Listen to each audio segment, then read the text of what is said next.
You know. Well, we're live, so we're gonna go ahead and ramble all we want. Let's ramble on then. For as long as we can. Yeah. Nick, I assume you don't have a song tonight because we don't have Jack. Right, exactly. You read my mind. Exactly. Because he's the one that always demands that I have a song. Right. I had one in my mind, and then I went, if Jack's not showing up, I'm not going to do one. He demands so much of you. He really does. Know? He is like, very needy. I give and I give and I give, and he just goes, I don't want to do that. What else you got? It's funny. Yeah. He's just a taker. like kids that grab the whole bowl on Halloween, you fuckers. Or like those parents. You see those parents that did that? Like I did, like, yeah. Those fucking bitches. Like, well, it's just exactly because it's I understand when kids do it. I understand when because kids the little devil on their shoulder. But that's just bad parenting. It's just fat moms like going and hoarding all the full size candy bars is what it was. We have this trunk or treat thing here in our. Do you guys have trunk or treat? You know what that is? It sounds like a lure to just get kids to get into your trunk, but they park all of these cars, they open up the trunk, and then it's kind of a way for the neighborhood where all the kids can just kind of come and they go down the line. Yeah. And so that it's kind of something that our city does for I don't know ever. When our kids were little, like 3 and 5 or what have you, it was amazing. It was awesome. It was like a little neighborhood kind of thing.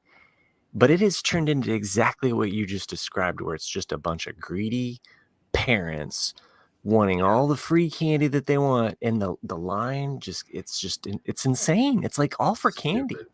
Yeah. So like here's 10 kids. Here's $10, kid. Go buy yourself a Star Wars. Right. Yeah, exactly. Go watch a Star. I got you. Yeah. If I had a candy like company, I would make a candy, not rock candy. I would just call it rock. Okay. Okay. Or I got a rock. Either way. Okay. Would you make it white or crystal like? No. Would it come in like a little like wax little? Clearly, you haven't watched Charlie Brown Christmas or Charlie Brown.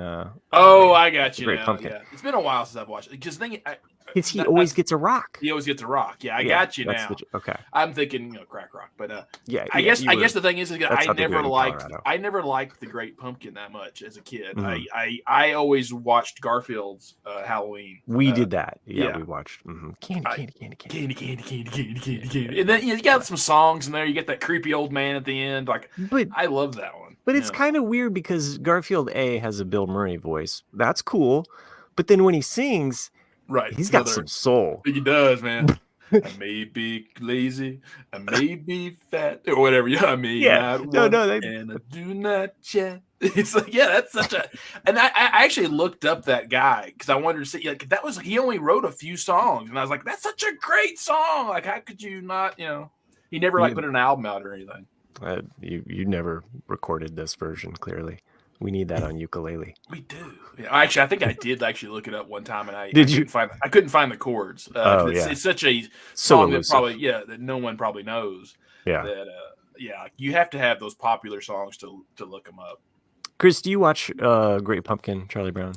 I haven't watched it in forever. I mean, I have seen it, right? Yeah. But like it's not the Charlie Brown special I would choose to watch if I had if I were to do so. Like, it's Christmas or bust for me. However, the soundtrack's pretty great. Yeah.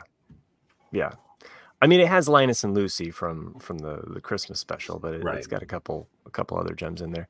I think the one thing that it is interesting about It's a Great Pumpkin, Charlie Brown, is that it's subversive in the fact that you are waiting for the Great Pumpkin to arrive, and it doesn't happen. So as a kid, you're like, what the fuck?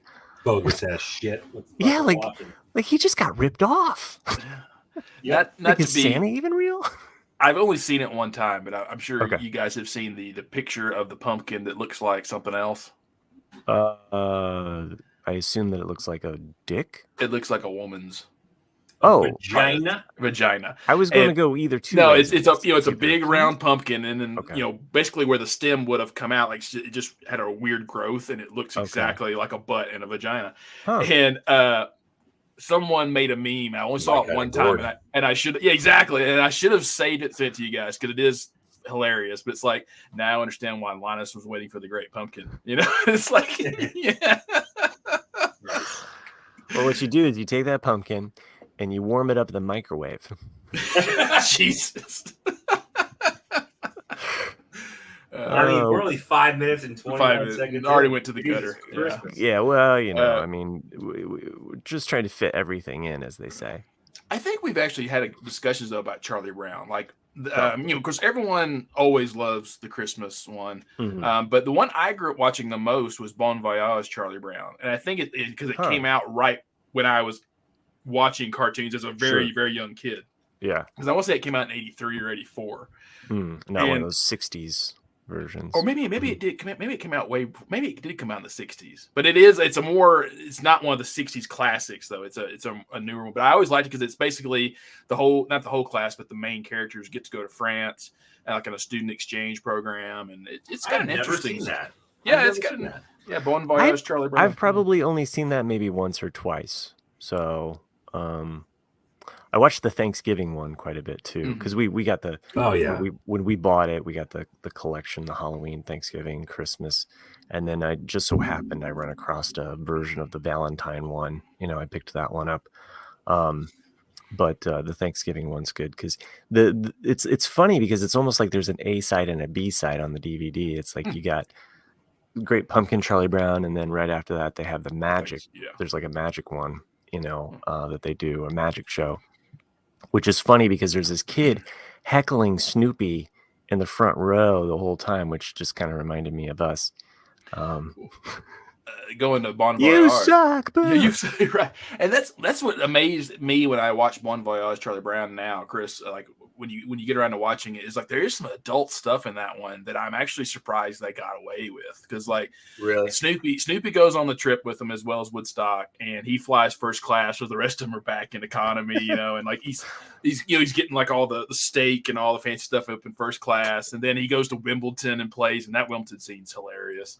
And then, but one of the things is he drives the car the entire trip because he's the only adult of the bunch, even though he's a dog. And but the thing is they get into an automobile accident coming out of the airport, and he's over going like, "Wow, going, really? Fuck you!" to like all the people. And I'm like, as a kid, I would do that to people because I saw Snoopy do it, but I'm like, I have no idea what this means. Yeah, like Snoopy on you, man. Yeah. Will Fry here. Yeah, this is actually interesting. He says, so I listened to 2 different podcasts on the history of trick-or-treating, and both said it's the Great Pumpkin Charlie Brown helped make trick-or-treating a national thing. Oh. Before that, it wasn't done everywhere, but was gaining popularity. So that's interesting. I can see that. Yeah. And Will Fry, thanks for finding us, because there was a bit of a podcasting snafu confusion. So you put the link up. There's probably like 4 or 5 people going, "What the heck?" Yeah, it's just a big scam to lose John, the retired guy. So I think the cinematic piece that makes me think of Halloween the most is probably an old pick of mine from my verses, and that's E.T. Oh yeah, of course. Like the Halloween scenes from E.T. just remind me so much of like Halloween as a kid. With the shitty plastic masks and like the vinyl like pullover suits, just totally. But that was awesome. Like back when we were a kid, it was so cool.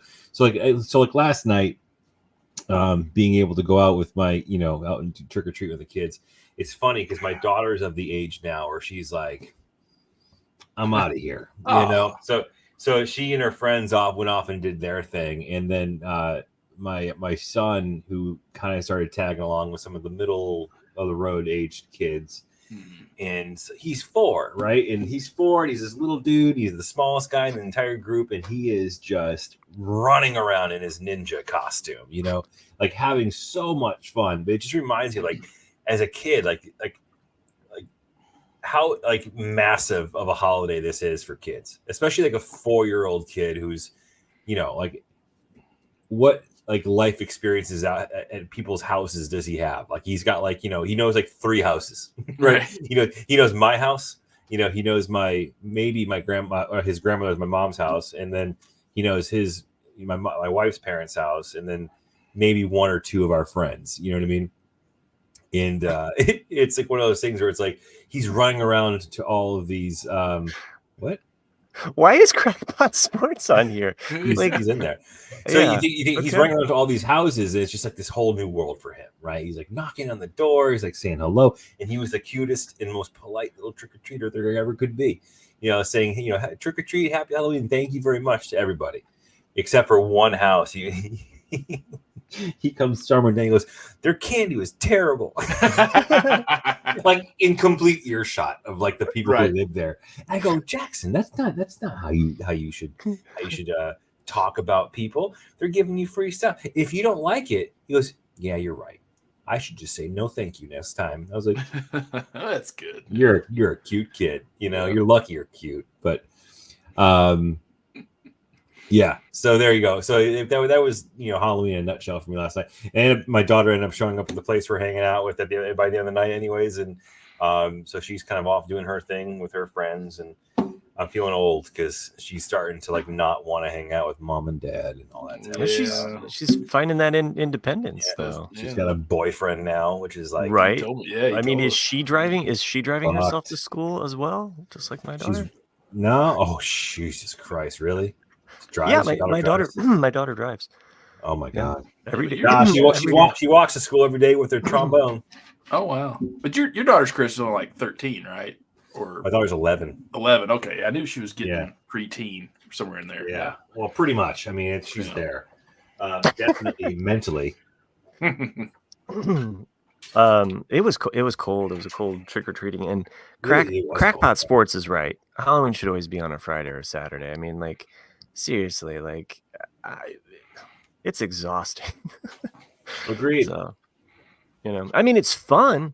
It's a fun time for sure. But man, if it's on a Friday or Saturday, it's off the hook, and then you can get to sleep in the next day because all of these kids, like, either they're tired or they're wired on all their extra candy. You know, true. It's kind of hard for teachers the next day. So. I figured. I mean, most of the time, at least where I grew up, you know, like trick or treating was only like 6:30 to like 9 at the latest, because very latest. Yeah, because it's they're kids; they're not going to be up that late. I think it was 6 to 8 here was the or 6 to 8:30. It's something like that. So, there's always a part in our town which it gets really busy. It's like where the houses kind of put on some really cool decorations, and you can kind of see them during the day or the night if you drive by. Yeah. But it just gets so thick and packed, like they almost have to shut the street down. So we're just going on the side streets because I'm like, kids, look, it's not crowded. You just walk up to these houses and they're just happy to give out candy. They're like, so. I mean, in the 3 Halloweens or 2 Halloweens that I've been here, it's all old people. So like I don't have any trick or treaters, which is fine. But it is kind of sad though. I'm like, you would think that like the parents, bringing their grandkids to visit would be like, oh, Nick, are you going to put anything out, or, at least have like 2 or 3 houses for some kids to walk around. But no, never get any.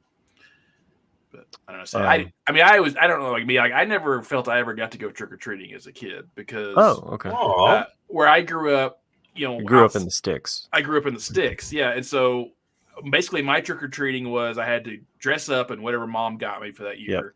And then I would drive to my first grandparents' house. Yep. And then they would see my costume and give me a little bit of candy. Mm-hmm. And then I would have to sit there for like half hour, an hour. And then I have to go, then drive 30 minutes to the other grandparents' house. Yep. And then sit there. And then by the time that was all done with, the night was done, and then I'd come back. That sucks. Nick, that's how my childhood was up until my parents' divorce. This is what you missed out on. Your parents get a divorce, and one of them moves into the city. And then you're living.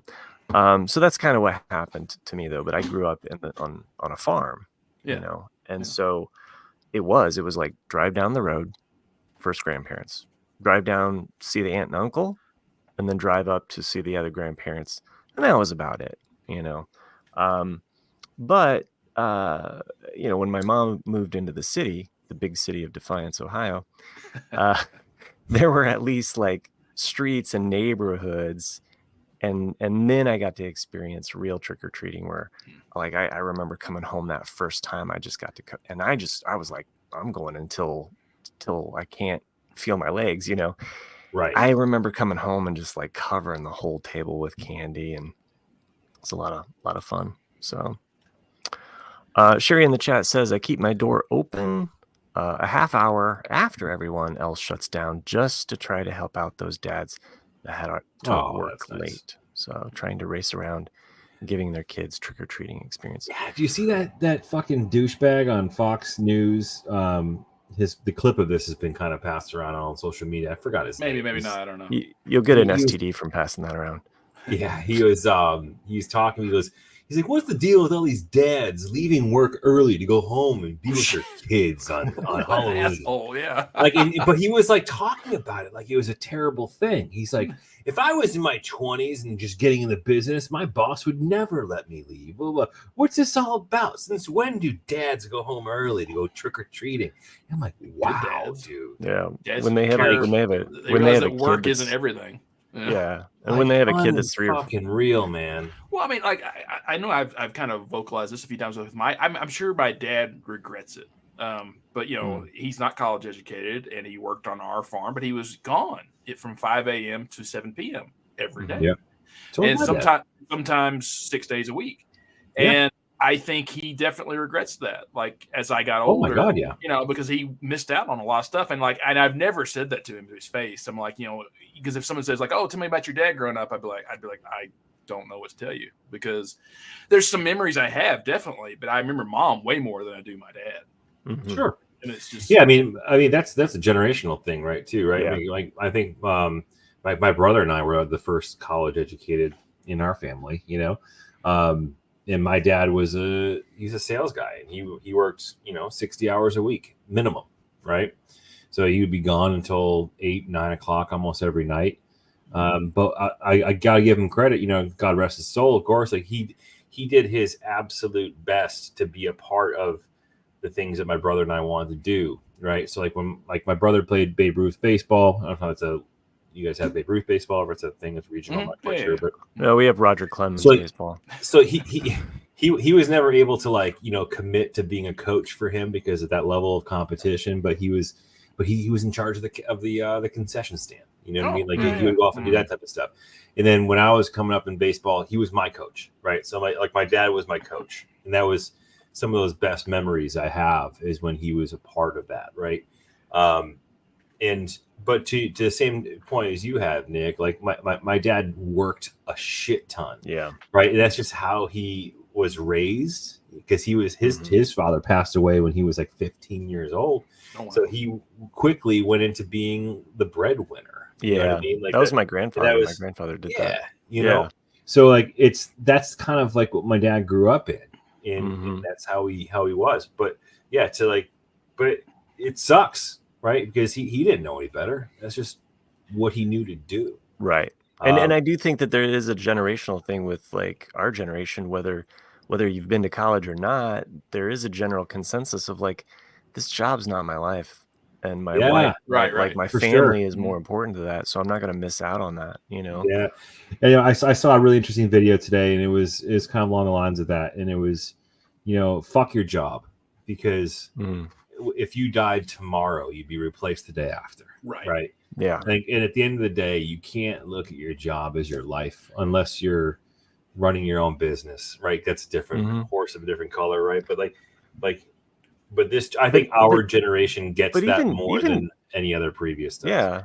And even with that, like Chris, like when I was running the business, I mean, it was just like, I mean, I'd make those barriers as best as I could, to keep those things separate. But it is a nonstop thing. Like it's hard to turn off the phone. It's hard to turn off those things. You can't. You just can't do it unless you're big enough to let someone else do it for you. You know what I mean? Exactly. But if you're starting out or even just trying to like make something, like it's all you. So go ahead, Nick. Okay. Sort of related. It's something I did not realize I did. I knew I did it, but when my dad mentioned it, but it was nothing until I got in my 20s and my dad brought it up. But just speaking of baseball, made me think of it, Chris. And my dad showed up to as many games as he could when I played, minor league, little league, everything.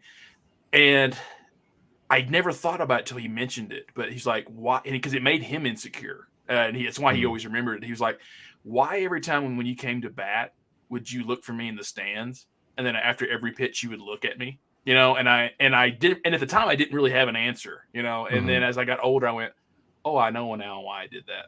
And it's because like every child's biggest fear is letting their parents down. Sure. And I think because I so rarely saw him when he showed up at the stands, every strike I took, it was meaningful. It was meaningful that he was there, but it was also like I was scared. I think too is like if I fuck this up, like he's not going to be there. You guys are triggering some serious some memories. Yeah, my time in Little League was during my parents' divorce, and so it was actually having the parents show up was one of the hardest things because both of them would be there. And then sometimes my grandparents on my dad's side would be there sometimes. And the drama that ensues behind for fuck's sake. Like the national, but like our final championship game. Oh man, it was tense, and you want to do your best because they're all there and you have this whole heartache going on. I get up to bat, right? And I haven't batted in a game, like at practice, I was fine. In a game, I get up to bat, finally hit the ball. But I don't know if I told you this, before this story, but I hit the ball off of my middle finger on my right hand. And so it was basically like a bunt in that way. With a broken finger. And so I just immediately kneel over. I think the first base coach I think he thought I didn't know what to do. They're just like, run, Matt, run, and I'm just like, I can't. Yeah. So it was, I think the coach let me in one extra inning in that game, I think, to just kind of be like, attaboy, like I think he kind of knew, But. But it's so interesting, man. Like Nick, having kids of my own and kind of coming from what we all three of us really kind of grew up with, really, it's interesting the perspective that I now have of like what do I fucking care about? Mm-hmm. You know what I mean? And it's so crazy because even like a 4-year-old, my son, he's so insightful. Like it's fucking wild, right? Like I've brought my son to my dad's gravesite before, and I probably had mentioned, in passing, but not getting into details with him about it. Yeah, and it sounds so completely morbid, but it's adorable coming from a 4-year-old kid. Where he'll reference my dad. Oh, right, yeah. Like he'll talk like about my dad, and he'll be like, "Oh yeah, Grandpa." he lives underground. Oh shit. So it's like on the surface, like what the fuck? But like it's super adorable because that's what he knows, So he went to the cemetery and he's putting into context with what he knows about life. Totally is right, and he's putting things into context, and he's like he's getting it, like he's now understanding a little bit more about like grandma, who grandma is, and who grandma is to me. And how that relationship is between me and my mom, and then like he knows Nana, which is my wife's mom, and Peeps is my wife's dad to him. And it's interesting to see, like, because we see her parents way more than we see my mom because we live in different parts of the state. But he's slowly understanding what that relationship is. But it's just really cute. But it also makes me really kind of like take a step back and more so in the last few years, especially since my dad passed. Yeah. Like, I fucking don't care about a lot of things now. Like, because it doesn't matter. You know what I mean? Like, there are so many things in life that are just so fucking stupid. Like, and they have no bearing whatsoever on like the fulfillment of your life, and figuring out what's important in in going back to that comment about that Fox News host, I couldn't fucking believe that what I was hearing.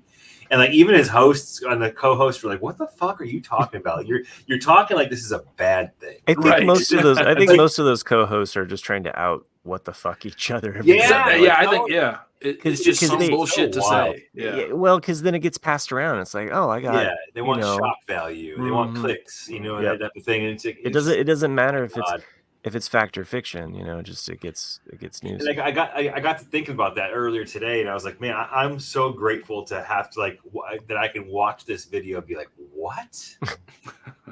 And I'm so grateful I'm not someone who there's probably millions of dads out there being like, right, yeah, man, like like what the fuck? Fuck it, man. I don't need to care about my kid. I feel bad for their kids. Yeah, I mean, I do. Because going back to it, we kind of wrap up the Halloween thing. Like my son had so much fucking fun last night. Like he had so much fun, and I was just grateful that I could be there. Core memories, right? Right. For sure. Yeah. I just piggyback on that one comment that you said about like your son kind of understanding, what's happened to your dad. My daughter, and like explaining my mom to her, like growing up, she was probably like 3 or 4, and she says to me like, "Oh, I saw Grandma D and your dog Shadow." Oh, I never told my daughter that I had a dog named Shadow. Yeah. Like I had never told her that, and she knew the name, and I was just like, "What?" And then it's just like, and what 4-year-olds and 3-year-old mind is like, right? It's like on a dime, they're just like, "I want more toast." Just like, right. I'm reaching the ethereal plane through you. Help me out. Right. And they're just like, "Can I have more juice?" And you're just like, okay. And now we're never gonna get that back. And there's tons. I mean, I'm fascinated with that kind of stuff. There's tons of cases like that. There's some age from like birth to like 4 or 5 where there's so many. Like there's one, I think she's from India or in Europe, where basically as soon as she could talk, she was like, it had an adult conversation for like 5 minutes with their parents of like, "Oh, my name is Ethel and I live in like Leeds, England, and I'm married." Past life. Yeah. There's a past life. Yes. Like being like channeled through her. Yeah. And like, and then once it was gone, it was gone. But it was like, I'm from this place and I'm married to this person, and and her husband was still alive. And it was like, holy shit. Like, and then it was there's something related. I want to say it's related to Ravi Shankar in some way and his childhood. And I could be completely wrong on the Ravi Shankar, but I remember listening to some podcasts about past life or like, reincarnation, where they were able to identify the killer of someone that had died. Yeah. That's crazy. And it went to court, and it was in India, so it was like accepted as like being like, oh yeah, like we accept this as being like you are the reincarnated, because he was able to identify certain facts that as a child, like how would he have known, and they were cities apart, and so my daughter, I remember being in traffic one time, like just imagine the worst commuter traffic, 4 o'clock rush hour fucking bullshit, and I'm just turning on to get onto the highway, and she says to me, "Daddy, what happens when we die?" Right. Like your mind is like, I just need to navigate this so that we don't die. Yeah. And yet you're asking me about like some huge concept that, so, and then. Oh, dude, I remember vividly, the time in my childhood when death became like part of the conversation of things that I understood. And I remember being absolutely mortified, terrified about death, right?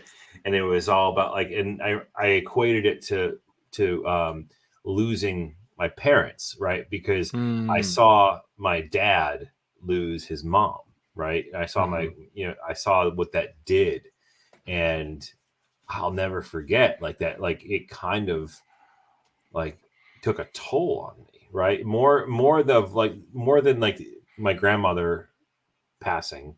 It was more of like seeing my dad lose his parent, Yeah. Right. So that freaked me out because it put those thoughts of losing my parents in my brain. As a 4, 5, 6-year-old kid, which come to fruition. Yeah, it totally sucks. Like when it does happen, you know what I mean? Like, so I was right, damn it, but it's just off by the time frame. Yeah, it's just crazy. So it's odd to think that that's like kind of where my son is at right now, right? Like he's just kind of like developing in that way, and my daughter is like. Yeah, my daughter understands and accepts it, like that type of thing, which is like it's just wild to me. It's weird. Yeah, I think I've told you I had anxiety basically my whole life, and I think that was where it kind of started with me. Is a very young age, like seeing the Challenger explode, watching Optimus Prime die, right? Watching a tray, like I was like watching a Atreyu lose. Yeah, like Atreyu, like everything that happened. Artax gets sucked into the swamp of whatever they're called. But I think just all the death, that happened when we were kids. Like I think when I finally could rationalize that, like, oh, that's it. Like that's the end of the thing. And I remember, especially when the first Iraq War was amping up, not understanding really what war is at that age. But I remember freaking out, like, oh my God, like they're going to bomb the US and all this. And my dad was just like, had to like grab me and was like, if you remember though, we're going to be fine.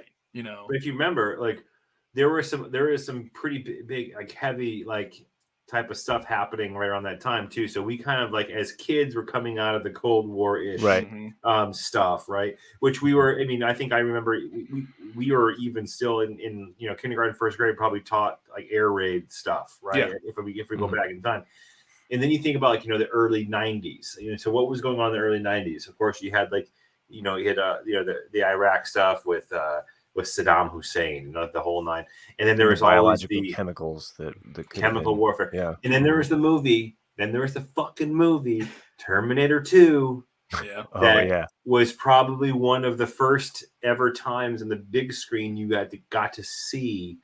And from like a visual, nuclear, of a nuclear explosion going off, with the robots, and seeing Sarah Connor holding on to that fucking chain link fence and being blown apart, like that fucked me as a kid. That completely fucked me as a kid, and I would have nightmares about that. I think that's what was going to happen, right? I even remember Waco very well as well.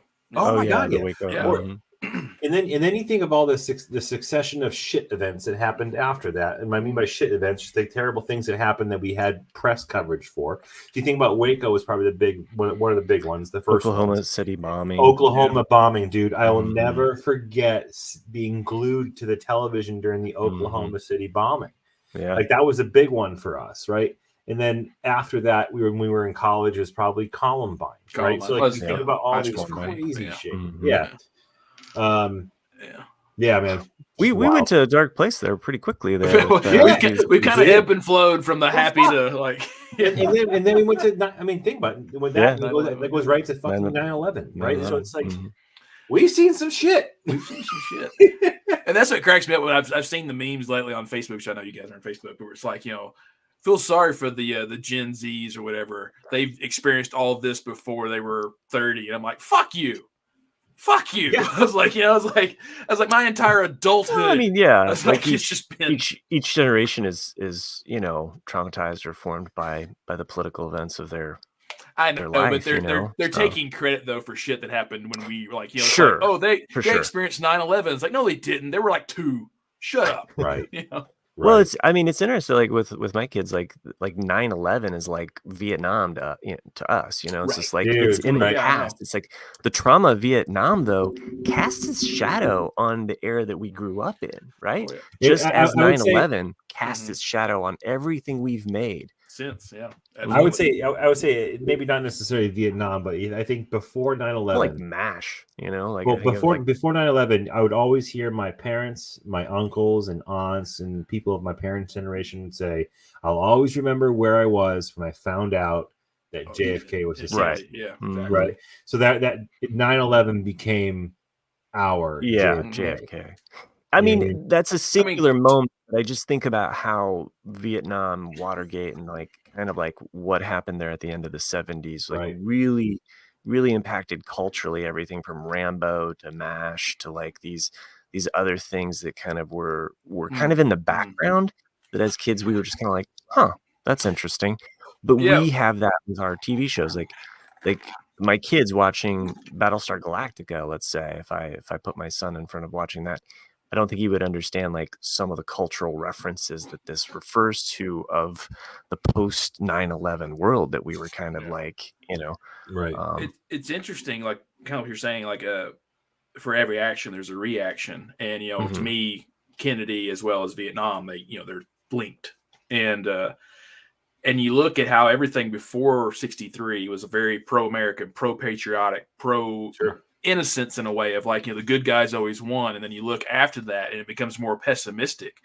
And then when you get roughly right there to where, like Chris was talking about, like when you get to the first Iraq War and you get to, that's where you kind of have a little bit of a let up, and like, it's no longer that negativity. And then I think even Rodney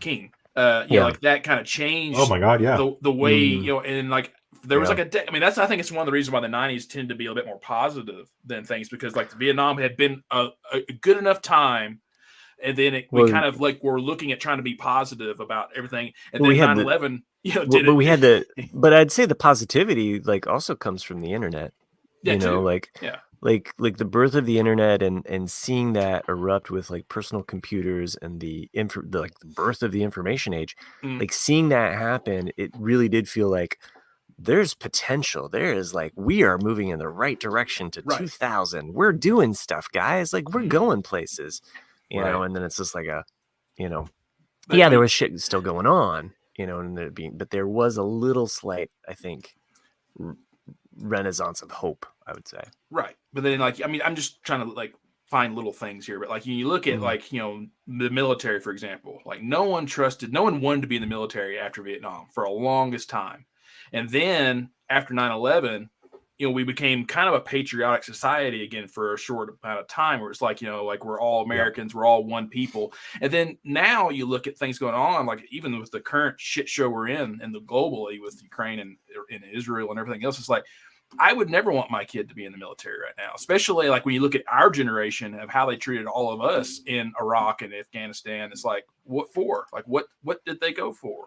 Not to get too political, but it was just, it's just sad in a way. Like, as I'm saying, like how trends kind of change on a dime. Or they seem like, we were fighting communism.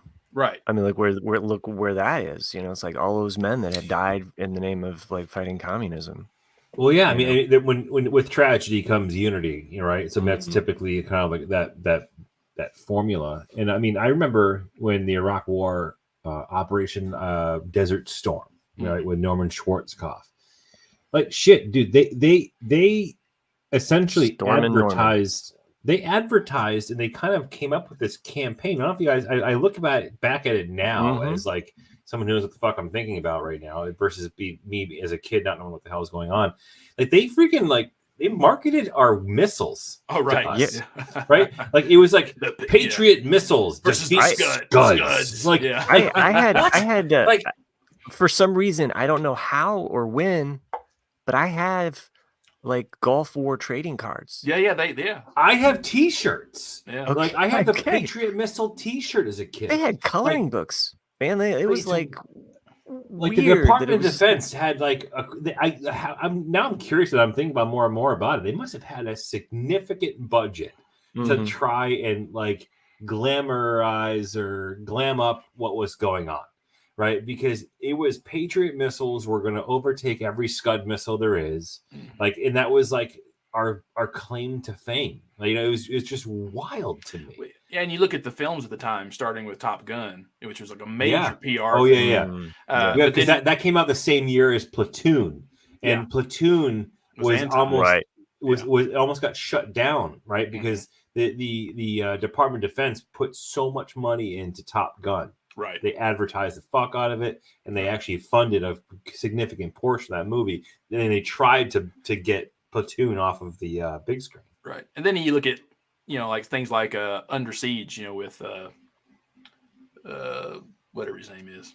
Steven Seagal. Steven Seagal. Yeah, same thing. Like it was all about, the USS Missouri, and then like all the missiles and it was all that stuff. It was just the movie's crap. I mean, but it was such a hit. Like when you watch it now, you're like, how is this movie a hit? It's so shit bad. movie. It's so bad. And Matt Tree says 2 letters in a name, G.I. Joe, right? Like that was war propaganda at its finest, right? But yeah, these TV shows need to be educational. So at the end, you need to have something educational. It can't just be selling a toy. You know what we should also educate people on? A commercial break. Okay. All right. This is a heavy fucking episode. What the hell? We can change it up if we want. I don't know. Like Jeremy in the chat is like laying down some stuff here. Jeremy mentioned some attacks happening in Canada. Yeah, really? It is very geographically focused or just timely. He's also says, I'm Skyping with a friend whose family is threatened right now, and it makes me overthink everything. Well, I'm sure. So, my God, I'm sorry. What's going on in Canada? That's horrible. Apparently it's not familiar with what's happening over there. Yeah, apparently it's not in our TikTok feed, and by our TikTok feed, I mean Chris and our cycles are linked. It's so funny. They really are. Like, so I've got that with a couple of friends at work too, where I'm like, and I'm about to show them something like, "Yep, I saw that like 20 minutes ago." I know it. That was on my feed. We were talking about like some of the Halloween masks earlier and the Halloween outfits, and I was like, did he fucking see some of those stuff that I've seen? Yeah. There's one 80s one that like starts off with a kid who says like, I'm gonna be a hobo or I'm gonna be a bum for Halloween. Yeah. And I was like, I was a bum for Halloween one year for sure. Too. I had a mask of this guy that had a cigar hanging out of his mouth. I was like, a shit hat and like a tattered suit. Yeah, but we all wanted the plastic mask. For some reason, I just coveted wanting that like weird plastic mask. Then finally getting it, and it smelled horrible. Gasoline, yeah. It just sweat pouring down your face as you have this stupid plastic mask. But that's all I wanted. Is that? No, my mom would always get me the cheap the PJ costumes. So I'd be Batman one year, Superman the next year, or whatever. And then those would be my PJs for the rest of the year. So it's like, it was a win-win. My mom would sew me. She said, I'll never forget the year I was a kid. I wanted to be Freddy Krueger. I think every kid was Freddy Krueger at least once in their childhood, right? That seems to check out. Especially winning the glove, right? Everyone wants the glove. Yeah. That's it. I remember wanting to have a kick-ass costume, right? Because like from a makeup perspective, he was fucking terrifying, right? Yeah. So like they came out with these really nice like rubber masks that were like they looked like Robert. What's his name? Eklund or Freddie? You're talking about the actor, the character, Freddy Krueger, whoever I forgot his name. But if I recall, they were expensive, right? So they're probably the most expensive mask you could get that year. And of course, the glove. If you want to get like a true to the screen glove, you're gonna pay money for that. Yeah. So I'm going to never forget those Halloween stores and getting. Yeah. So I got the cut rate version, which was with the glove. It was literally like a brown nylon. Robert Englund, thank you. A brown like nylon like glove with like these long like shiny like plastic knives that like you had to like have be on top of your finger so they would stand up straight. They just looked like shit. And it ended up getting like, and my mom was trying to help me out that year. She wasn't going to buy me that mask. She brought me like a clear like a clear mask, right? Okay. And it was like molded for like a face. It was clear. But then she put like makeup on the inside of it to make it look like it was just like the worst costume, man.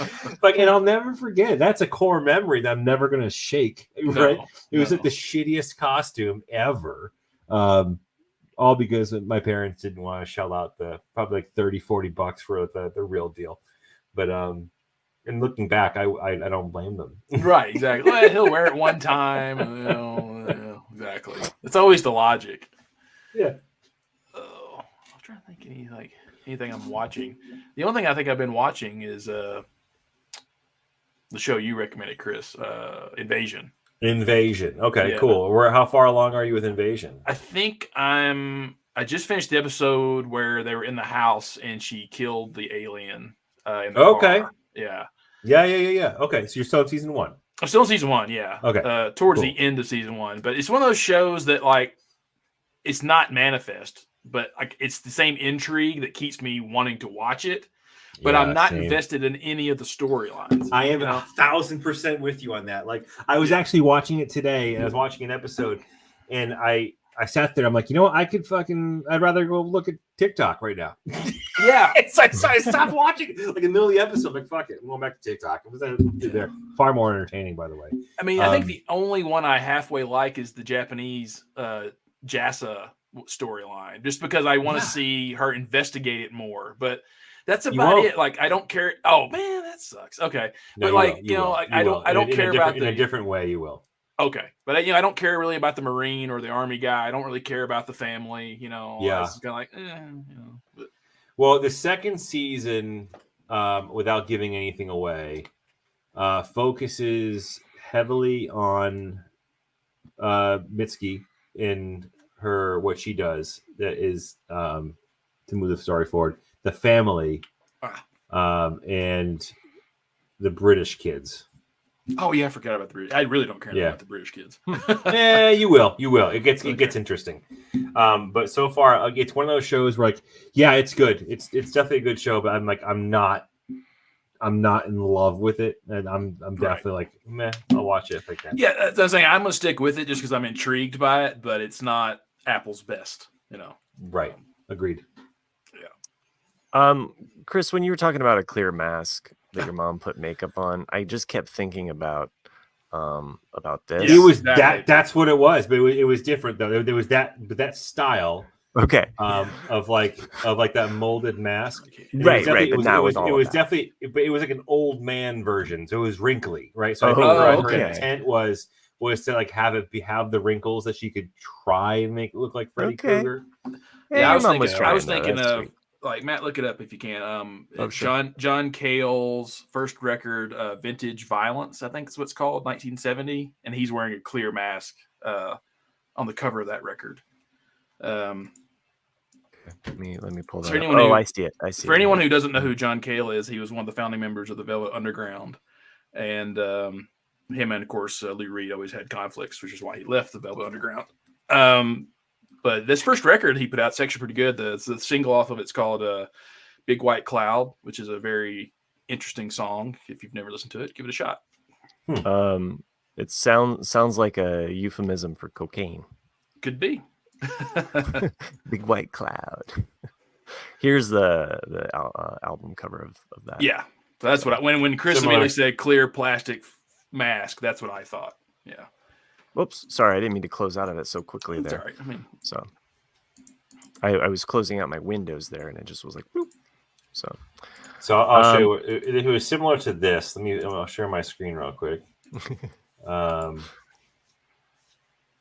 gotta find it. I got a needle and an apple. Safari. Yeah. Safari. Yeah. I'm just cribbing off of what Jeremy says here in the chat. Oh, did he say? Okay. I've got a needle and an apple. Yeah. I wanted to watch the Beatles documentary. I meant I listened to Jeremy's asking about the new Now and Then. Beatles. I think new song comes out on November 4th.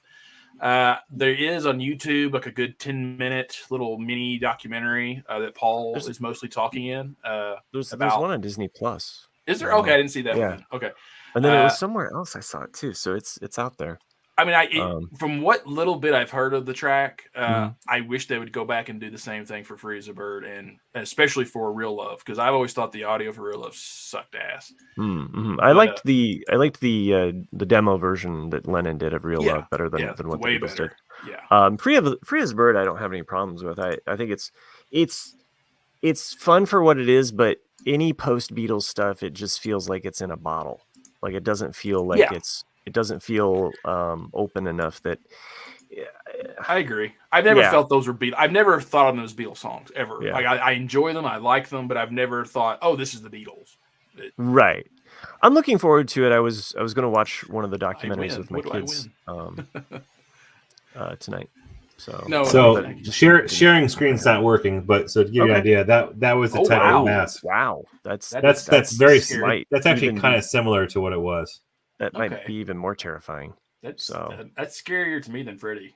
Yeah.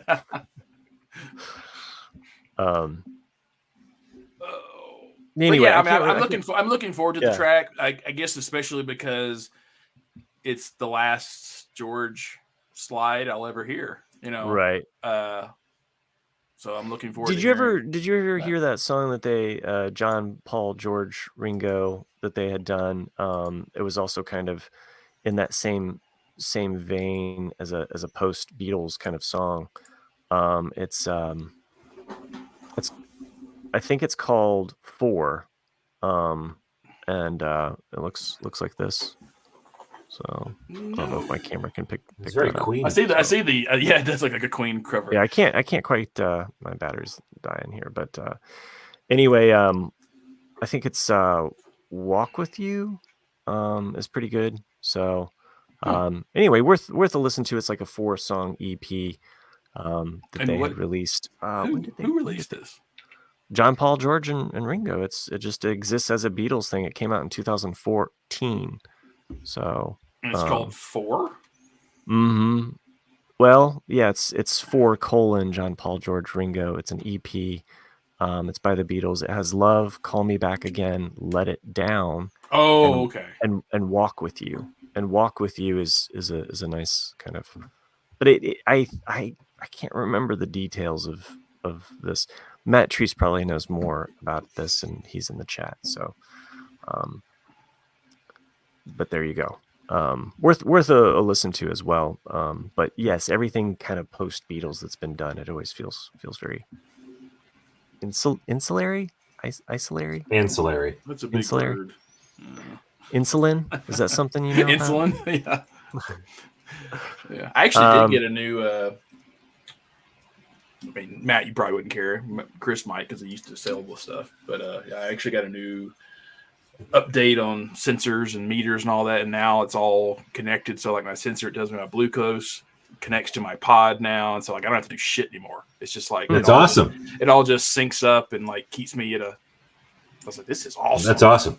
Yeah, man, closer and closer to the continuous loop. Yeah. Yeah, but now I'm looking forward to listening to the song. Just sad. Was it you guys I was talking to not too long about? It's finally starting to seep into my brain that we're middle aged. Fuck every day, man, and like every fucking day. And because like when my parents or when people that I knew growing up that were my friends' parents or people that were colleagues, when I get news from my parents that they passed away, I'm like, how can that be? He's not. Oh, fuck, he is. Like I'm thinking they're not old, but I'm like, you're like, yeah, they are. Oh, like Matthew Perry's only 7 years older than me. Oh, fuck. Shit like that. Yeah, shit like that kind of hits you. That's a freak. Nick's going to hell. That's a freak thing. That's a freak thing, but still, it's kind of like. Yeah. I mean, I think about my mom's age all the time. She was 49. I'm 47, so it's a constant like. I mean, we've mentioned this before, but I also think like when we were kids, a 43 to 49-year-old person was ancient. Oh yeah, yeah, it kind of seemed like that. Both like to like us, like our perception of them. But fuck, man, looking at a picture of a 43-year-old dude from 1985, compared to someone today. Have you seen Cheers? Coach was like in his 40s. Yeah, all of them. He was like 50. Yeah, but like it's like when Archie fucking Bunker. Yeah. Archie Bunker was my age. Right. Look at even watch Father of the Bride, first one with Steve Martin and Diane Keaton. They're 45 years old in that movie. Fuck. Right. And it's like, why do you guys look like you're 60 already? I mean, they dress them up to be the parents, but still, it's like you're not that old. Is it? I don't know what it is though, man. Like, I mean, is it just like skincare? Is it like just general awareness of? I think it's because we're packed full of preservatives. I mean, it could be, man. Like all of people look like shit back then. It's the red dye number 4, stress, man. It's the red dye, man. Yeah, it's the red dye number 4.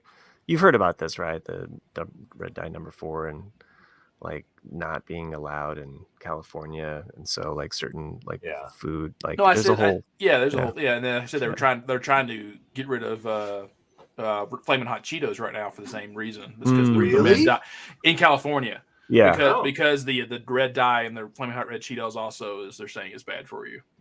Get the fuck out of here, Matt Treese. Dude, it probably is. Like there's nothing healthy about it.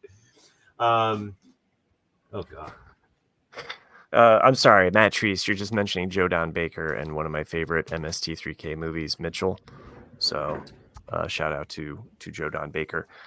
Yeah, that is weird, Treese. To be, because I think about that movie too, and so yeah, wow.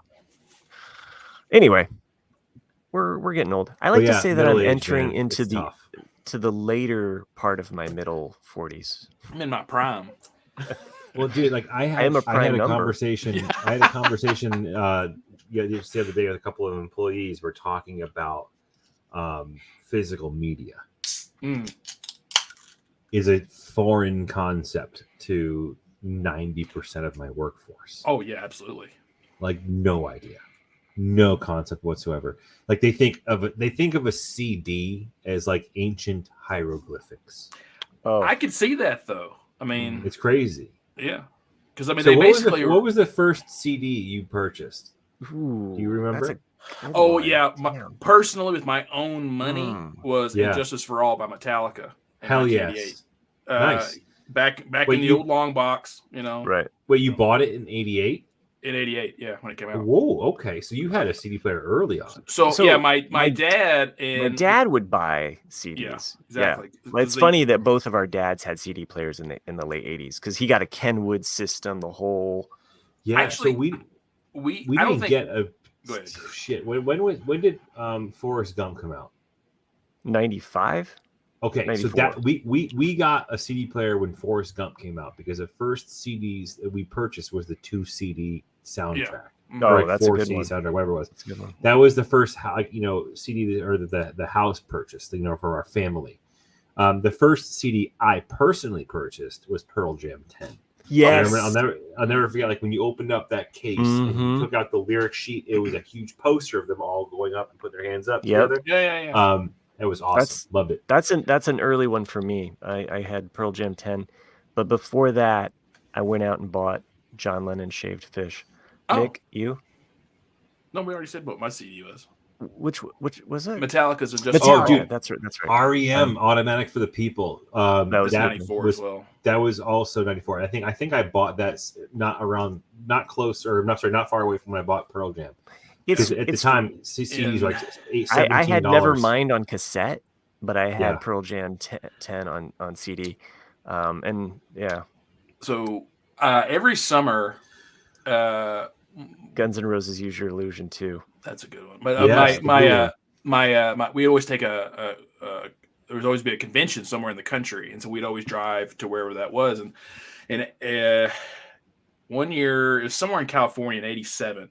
And that was my first exposure to a CD player because Dad had just gotten one of the first ones that was for the car, and it had this huge balance plate on it, and it was just ridiculous, like to keep it from skipping. Yeah. And I remember we bought Michael Jackson's "Bad," and there was one other CD we got because I remember that was it was like the biggest treat for us because we went to the music store and my sister and I were not allowed to buy a CD.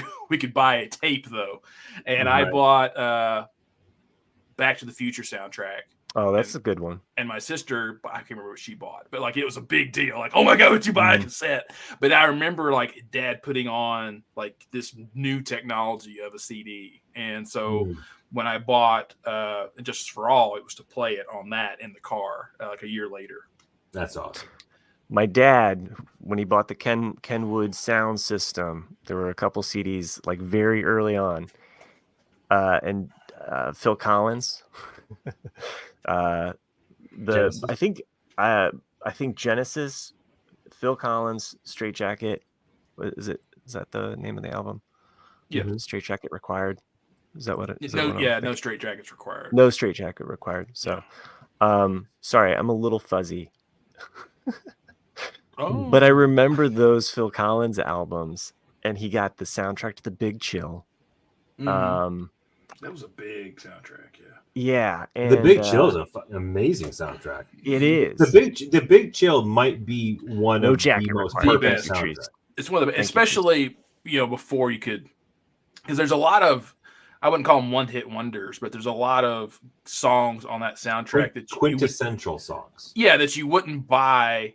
You wouldn't go and buy a greatest hits of this band because you really just want that one song. And that soundtrack had a lot of those on it, which made it such a good soundtrack. It made it, especially in that time period. We're talking about the late 80s. You wanted stuff on CD. They hadn't released some of those albums yet on CD. So here's the set list to The Big Chill, and it's My Girl by The Temptations, Whiter Shade of Pale, Joy to the World by Three Dog Night, I Heard Through the Grapevine, Marvin Gaye, Tell Him by The Exciters. That's a great song. Good Lovin' by The Rascals. I Second That Emotion by The Miracles. Ain't Too Proud to Beg by The Temptations. And You Make Me Feel Like a Woman by Aretha Franklin. Like that is... You can't always get what you want? Tracks of My Tears is on there too. I know they play it in the movie. You can't always get what you want, but it might not be. Yeah, Stones probably wouldn't allow. Yeah, I don't think they're. Yeah, they don't allow it on there. But yeah, it's The Big Chill and Mini Driver, Grosse Point Blank. Those two albums are fucking amazing. Good, yeah. And if you can get the original cut or original Grosse press Point Blank, it's worth of Grosse Point Blank if you want, it's worth because it's got the Fitz and the Maytals pressure drop, but done by the Specials.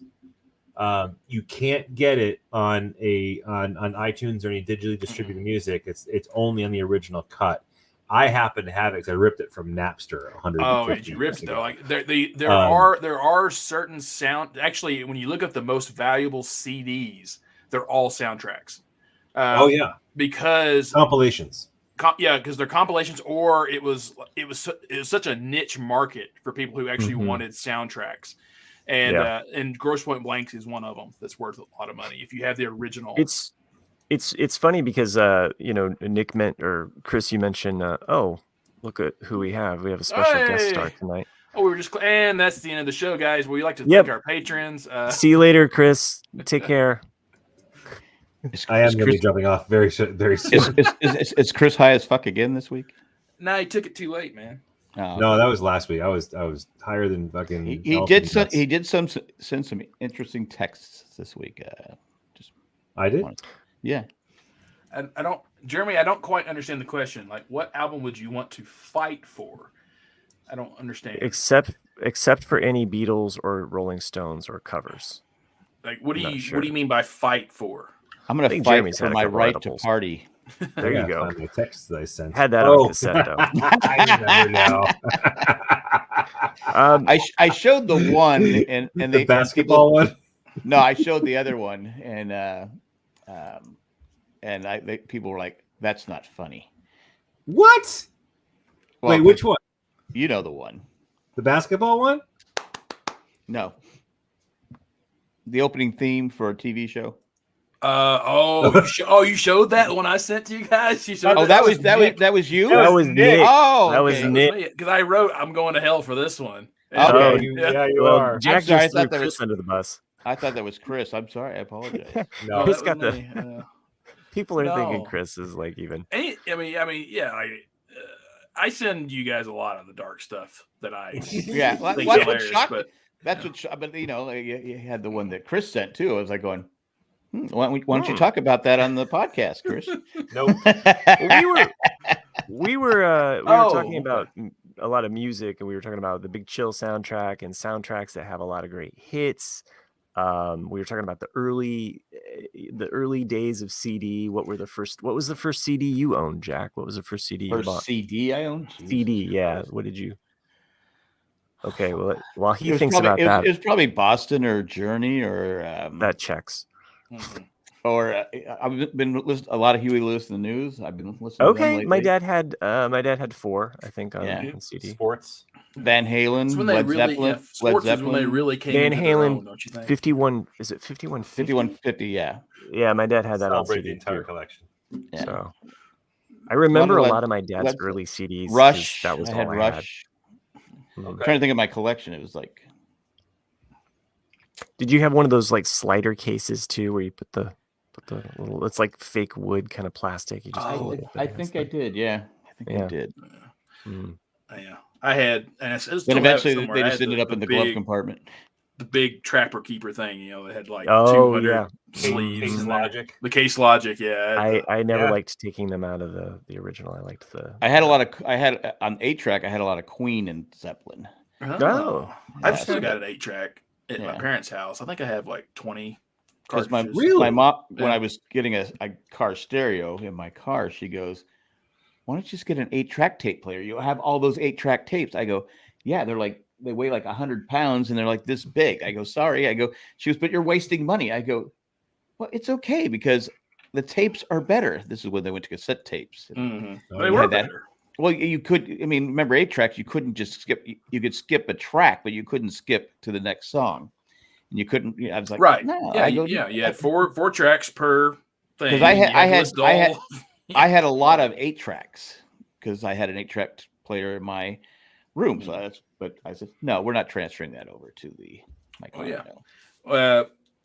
When I bought in '99, I bought an old GTO and it had an 8-track player in it. It does look like her. Okay. Yeah, it does look like so. Yeah, but I immediately took that thing out. I was like, I'm not, using an 8-track in this old car. No.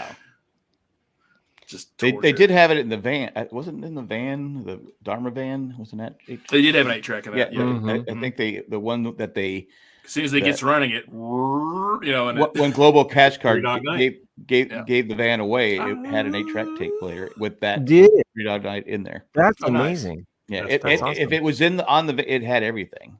Wow. Amount of money they dropped on that thing.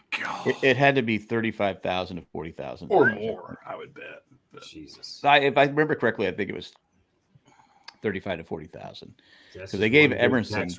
I think Emerson got 35,000. Wow.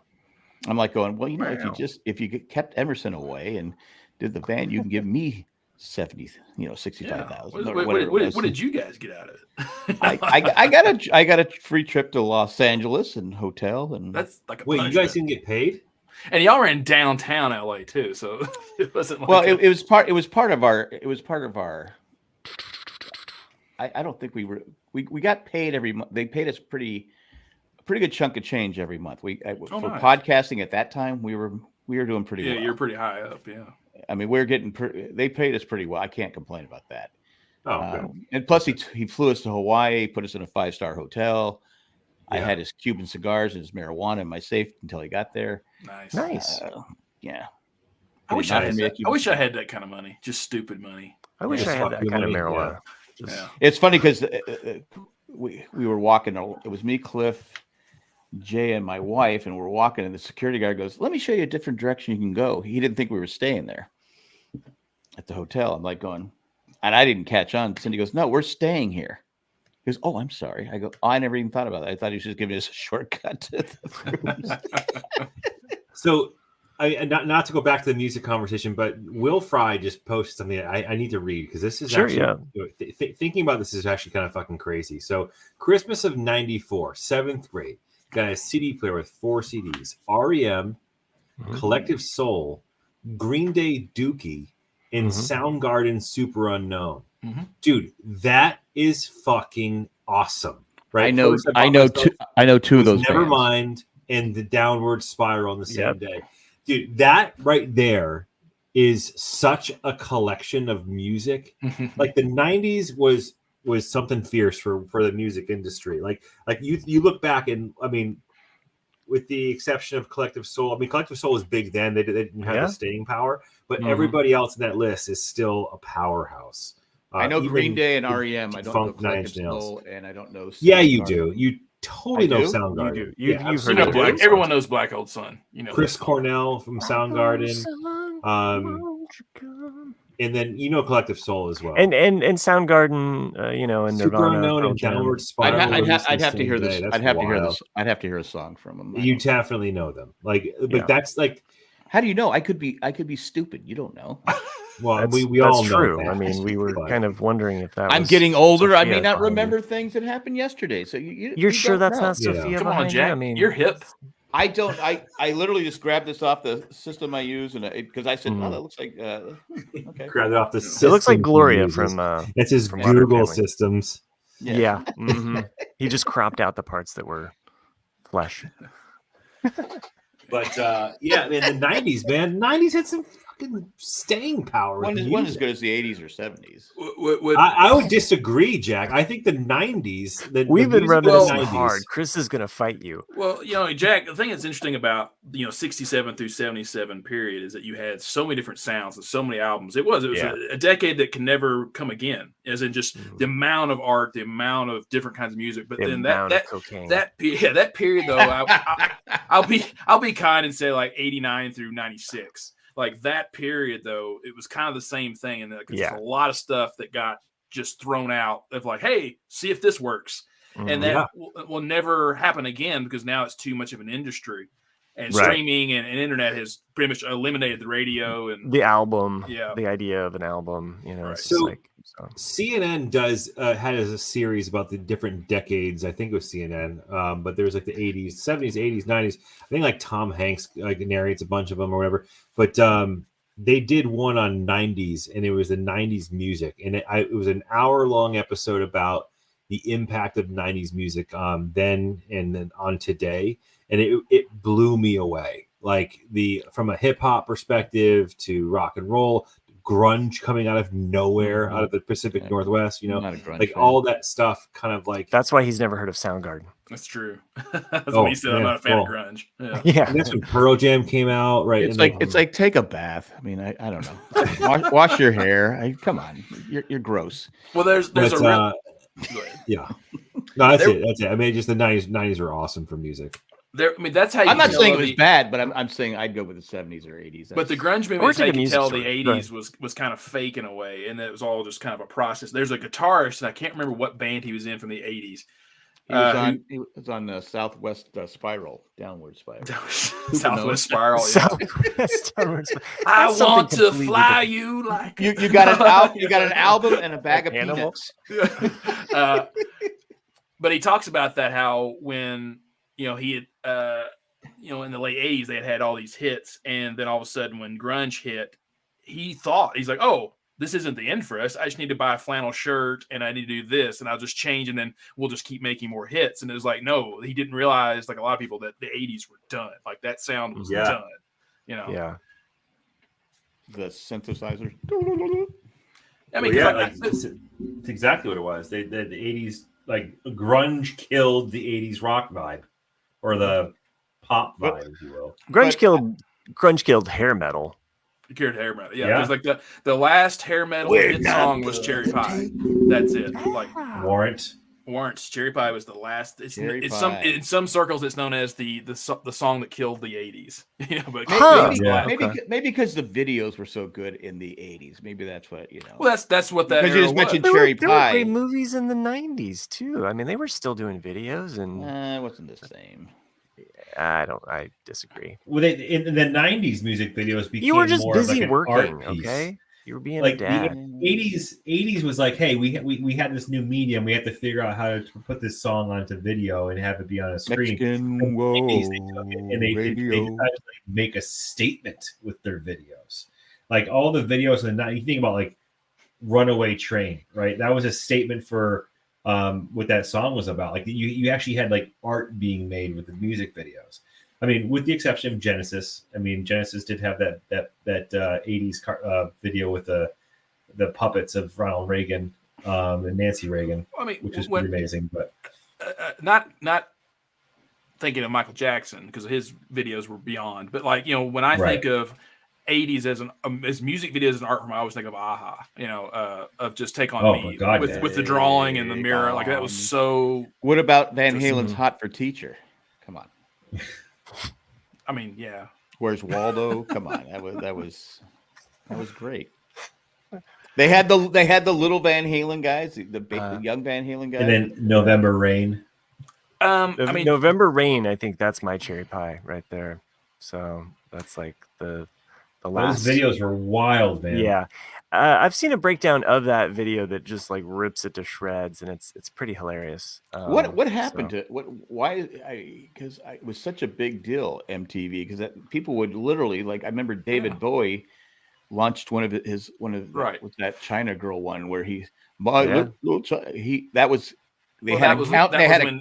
had a countdown to him. Oh, they had countdown to Michael Jackson. I know, but that's what I'm saying. That's the first year of MTV, though. 83, roughly. But basically by 95, MTV had run its course. Though when you start getting into Single Out and all the reality TV stuff that happened in the mid 90s to late 90s, it was done. Killed it, and the music wasn't as good, so that hurt too. I think we just in a Barbie world. Why do you have to go to that Mickey, song? you're so fine. You're so fine. You blow my mind. Hey, Mickey. Those are on the same level to me. Yeah, they are. They're the same annoying. Just 99 red balloons. I mean, Jeremy brings up a good point. Like, what Bon Jovi to me is totally 80s, whereas in Guns N' Roses, Appetite for Destruction is an 80s record, whereas in Use Your Illusion to me is not 80s at all. Yeah. They really encompass the decades very well. Chris Dorn's right. Kiss Unmasked on MTV. Yeah. But I would say that Bon Jovi is exclusive the 80s for me. Like there's no spanning decades for Bon Jovi in my opinion. I think he's pure 80s. No, he rode that. He was living on a prayer. Exactly. I get a lot of shit for my opinion on Bon Jovi, but I never thought of him as an artist. I think he was a good person to hear the sound of the time and say, I'm going to write a song to that sound and I'm going to make a hit out of it. But he never had his own thing. I know. I get it. I don't know why you're bashing John Boat. No wonder Jay hates He's written some good songs. I'm just saying though, like his stuff to me was capitalizing on what was current. He never really tried to be an innovator. He's like a European John Cougar Mellencamp. Yeah. Well, I didn't like John Cougar Mellencamp. I didn't like him when he was John Cougar. Once he ditched the Cougar, it was just Well, he did. He tried to do a song. Didn't he? Oh no, he married to do another song that. He did recently. No, the song. My favorite song of his. He was like, "I'm okay with plastic." Until he starts singing. Yeah, I go. I hate the song. My sister, who he sings that song "Small Town" or something. Yeah, try it in a small town. On in a small town. And then Little Titties with Jack and Diane. Yeah. I like the Tasty Free. Yeah. My sister, who's never had a very broad taste in music, went to go see John Cougar Mellencamp in concert one time, and the guy, I couldn't believe it. John Fogerty was the opening act for John Cougar Mellencamp. Really? And she gets back to me like a couple days later. She's like, "Hey, this guy named John Fogerty performed ahead of John Cougar Mellencamp." She didn't know who he was. She didn't know who he was. Yeah, and she's like, she was like, she knew Bad Moon Rising. Mm-hmm. She knew that one song. Right. She was like, Bathroom on the Right. So much, Bathroom on the Right. Yeah, she knew. She's like, he was so much better than John Cougar Mellencamp. She goes, he was so lively and so much fun, and then John Cougar just put us all to sleep. I was like, really? Yeah. Okay.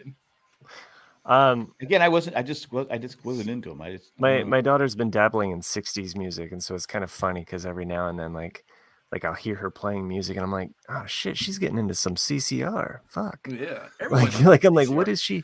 It's like that's kind of awesome. I still think you can't name a band that was a better singles band than CCR. Mm-hmm. Like every single they released, they were not really an album band, they were a singles band, and like they were just one after the other in a 3-year period, but never had a single number one hit, all number twos. But really unbelievable. Yeah, put me in, coach. I'm ready to play today. Yeah. Anyway, I mean, Jeremy brought up a poll like what decade was the best, and it's like, well, that's not really a fair argument. Who didn't pick the 50s? What are you talking about? I love the coasters, man. I love the 40s, man. Come on. I want to be able to punch my wife and tell a racist joke. And oh wait, I can still do that. There's actually a Chris new artist. Is like, you're doing it, Matt. You're doing it. You guys talked about Matthew Perry, right? We talked so much. We dabbled a little bit. We did. Okay. We talked Star Wars we talked Legos. We talked about. I did have a story. I did have a story about Legos. On the other we side got really. of life. This is a deep. Yeah. We got deep and emotional. I just felt bad. I felt bad for Matthew Perry's parents when they're showing. No, yeah. When they showed up to see his, they showed up at his house. Oh, they're the ones who found him. I didn't know that. No, it was the assistant found him, but they showed up at the house, and the press is right there taking pictures of them driving up. I go, fuck. Well, isn't his father press? No, his father's an actor. Oh yeah, his stepfather is. But still, right. It's a come on, guys, back off. But anyway, it was sad news. I mean, and he was my favorite friend. I mean, I think he's most everybody's favorite friend. Yeah, and he was great on the West Wing. And Phoebe's my favorite friend. Actually, you said that before, Matt. I remember that. Yeah, I identify with Phoebe the most, especially carrying triplets and all that. So you carry triplets? Wow, I didn't know that. I carry it well. Have you guys seen they kind of someone brought back that clip of the reunion though, and they're kind of going around asking questions about like. So, since Friends is over, you guys keep in touch, this, that, and the other. And it was like, oh, yeah, we do a good job keeping in touch with each other. If we ever need each other, we're always there to pick up the phone, blah, blah, blah. This, that, and the other. Then all of a sudden, Matthew Perry goes, yeah, I don't hear from any of these people. He probably was like a smart ass, but no, you don't think so? It was awkward as fuck because they're all like, I think the only three that really stay together, the only three that stay together were the girls. The girls, yeah, they always stay together. Yeah. But that makes sense. So, I mean, I think from I don't know, maybe just from a male female perspective, I just think like maybe I don't know. I just think that men have a lot more harder time like putting up fronts and like getting past like egos and stuff like that. Exactly. So. I think. I mean, I would think Matthew LeBlanc and Matthew Perry would have talked a little bit more, but like I could see David Schwimmer, and from what I've seen on TV and like the one time I was around him, I thought he was a dick. But he did get the group together and say, hey, we should all make the same amount of money. We should all do that. And that's what kept the show going for 9 years because there was none of that ego crap. Right. How many shows were, they're making more than me? And it's like, Suzanne Summer, but she was right. I mean, she should have been making at least close to what John Ritter was making. But, but since she was a female back in the 70s, she didn't get the equal pay. Jeremy brings up a good question. Like, what actor's death took you the most by surprise? Mine is Philip Seymour Hoffman. Oh, okay. Yeah. Mine was John Belushi. Yeah, I could see that. Huh. Chris Farley. Yeah, that's another. Yeah. Huh. Robin Williams was another one, but then when I found out what he had, then it made sense.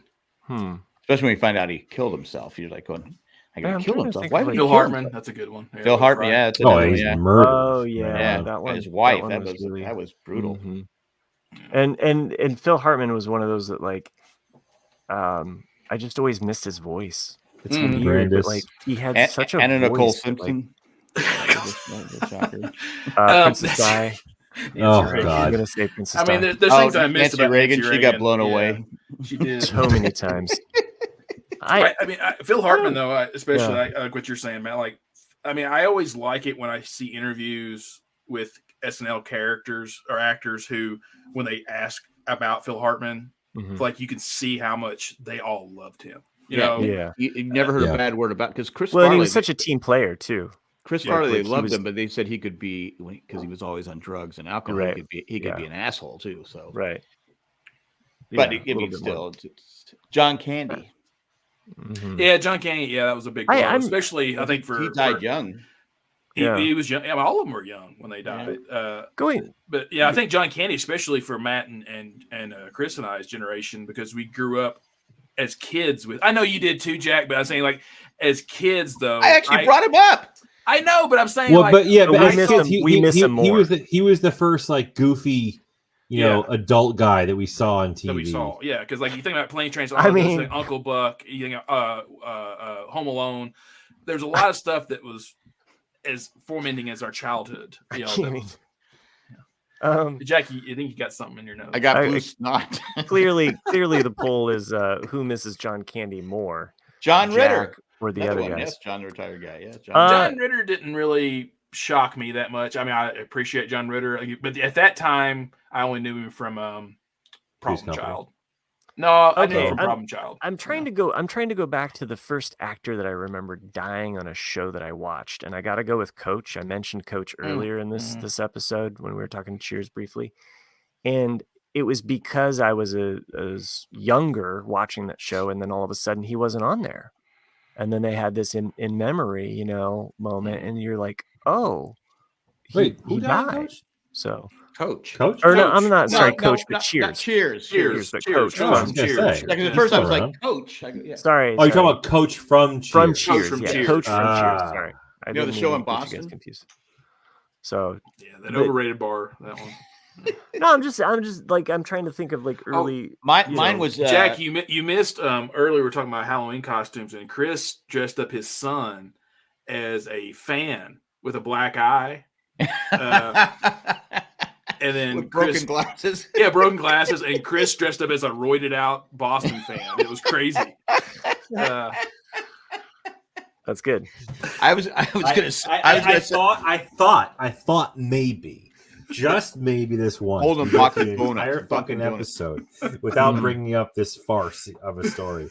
Yeah, but speaking of, gentlemen, this wait, no, I was going to say no. Smith and Jones, Pete Dool, he killed himself. You guys don't know who you don't know who Pete Dool is? No, but Alias Smith and Jones was it was a I know that show. It basically was what would happen if Butch Cassidy and Sundance had got immunity. And so it was devastating to me because I think I was like 11, loved the show. Then they didn't even take time off. They just brought this other guy in, Roger Davis, who was a narrator for it, who didn't look anything like Pete Dool. Didn't have the same chemistry with I'm drawing like his name, but Samantha from Bewitched. No, but and everyone talked about him like he was just a great guy, but a lot of people some think his girlfriend killed him. But now that I'm thinking about it, the first actor that comes to my mind that I know died was probably Brandon Lee. Crow. The Crow. John retired guy, Bobby Ewing. He didn't die though. It was a dream. You were dreaming, John the retired guy. Real quick before Chris goes, just to share one more memory. We were talking about this at the very beginning of the episode. First thoughts of death as when you were a kid. It's a popular topic, and I'm staying on trend with it.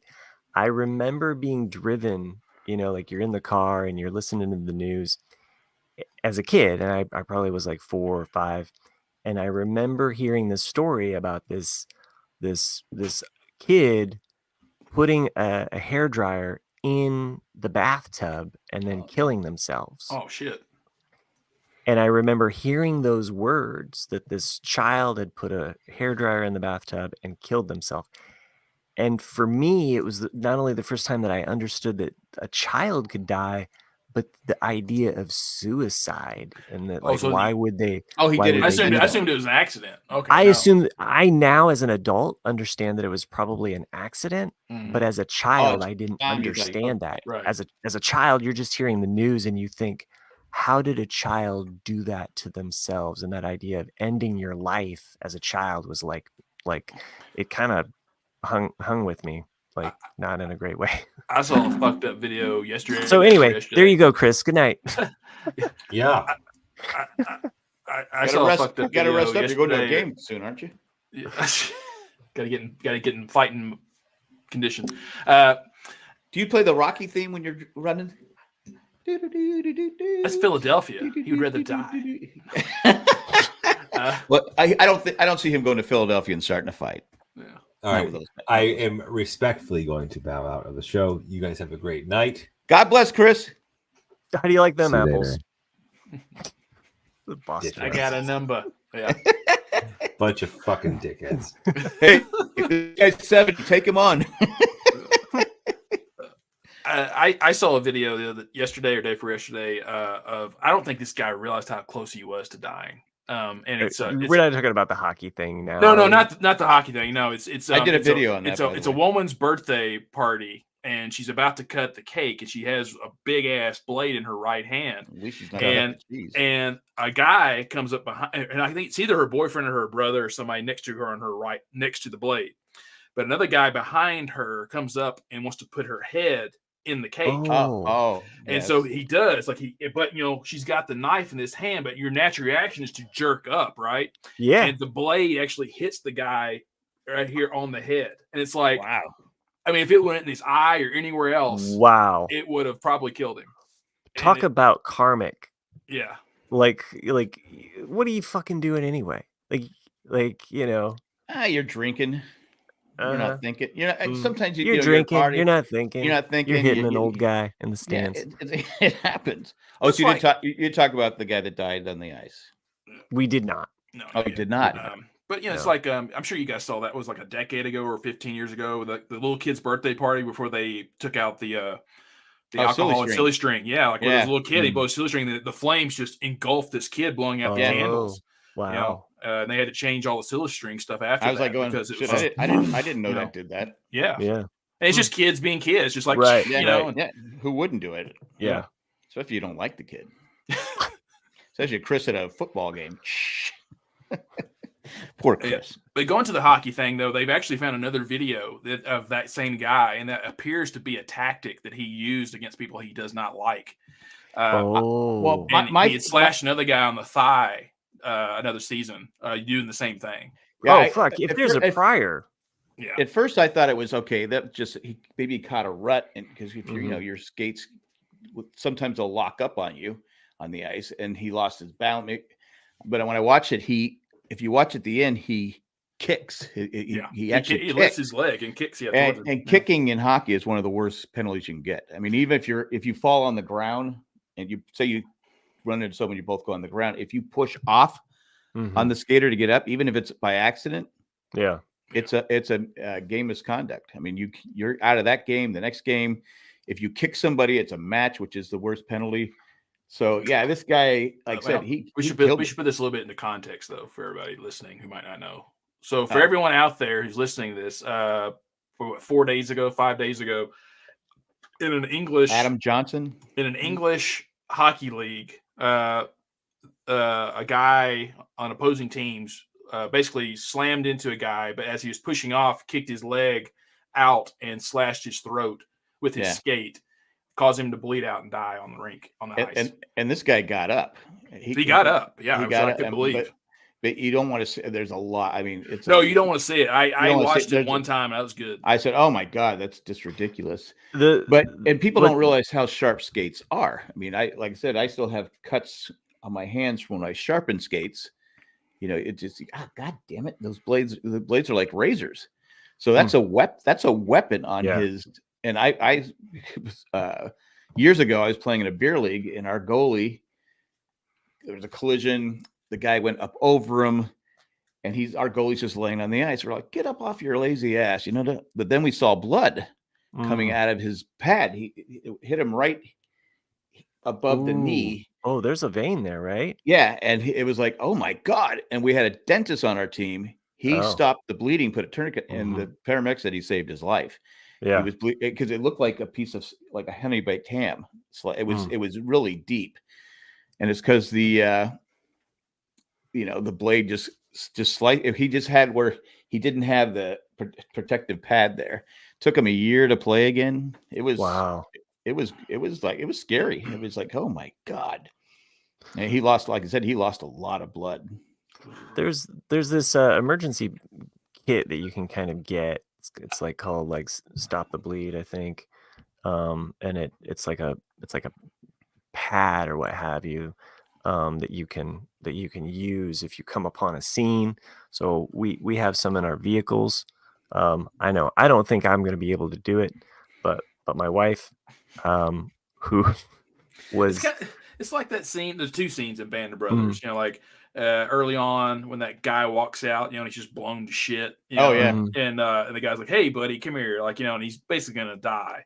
Yeah. I have no idea how I would have fucking reacted to that, you know. And then the same thing is like when Hooper shoots himself with the Luger in the leg, you know, it's just like, oh my god. Like but they say with the Luger, anything that you can do to stop the bleed helps.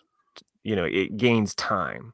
The worst thing you can do is to just let it continually like bleed out. So well, with Hooper, he had so many layers of clothes on, they couldn't find the. Well, I mean, that's what he shot himself in the inner thigh, and if you nick that artery, you're dead. It doesn't matter what you do, you're gone.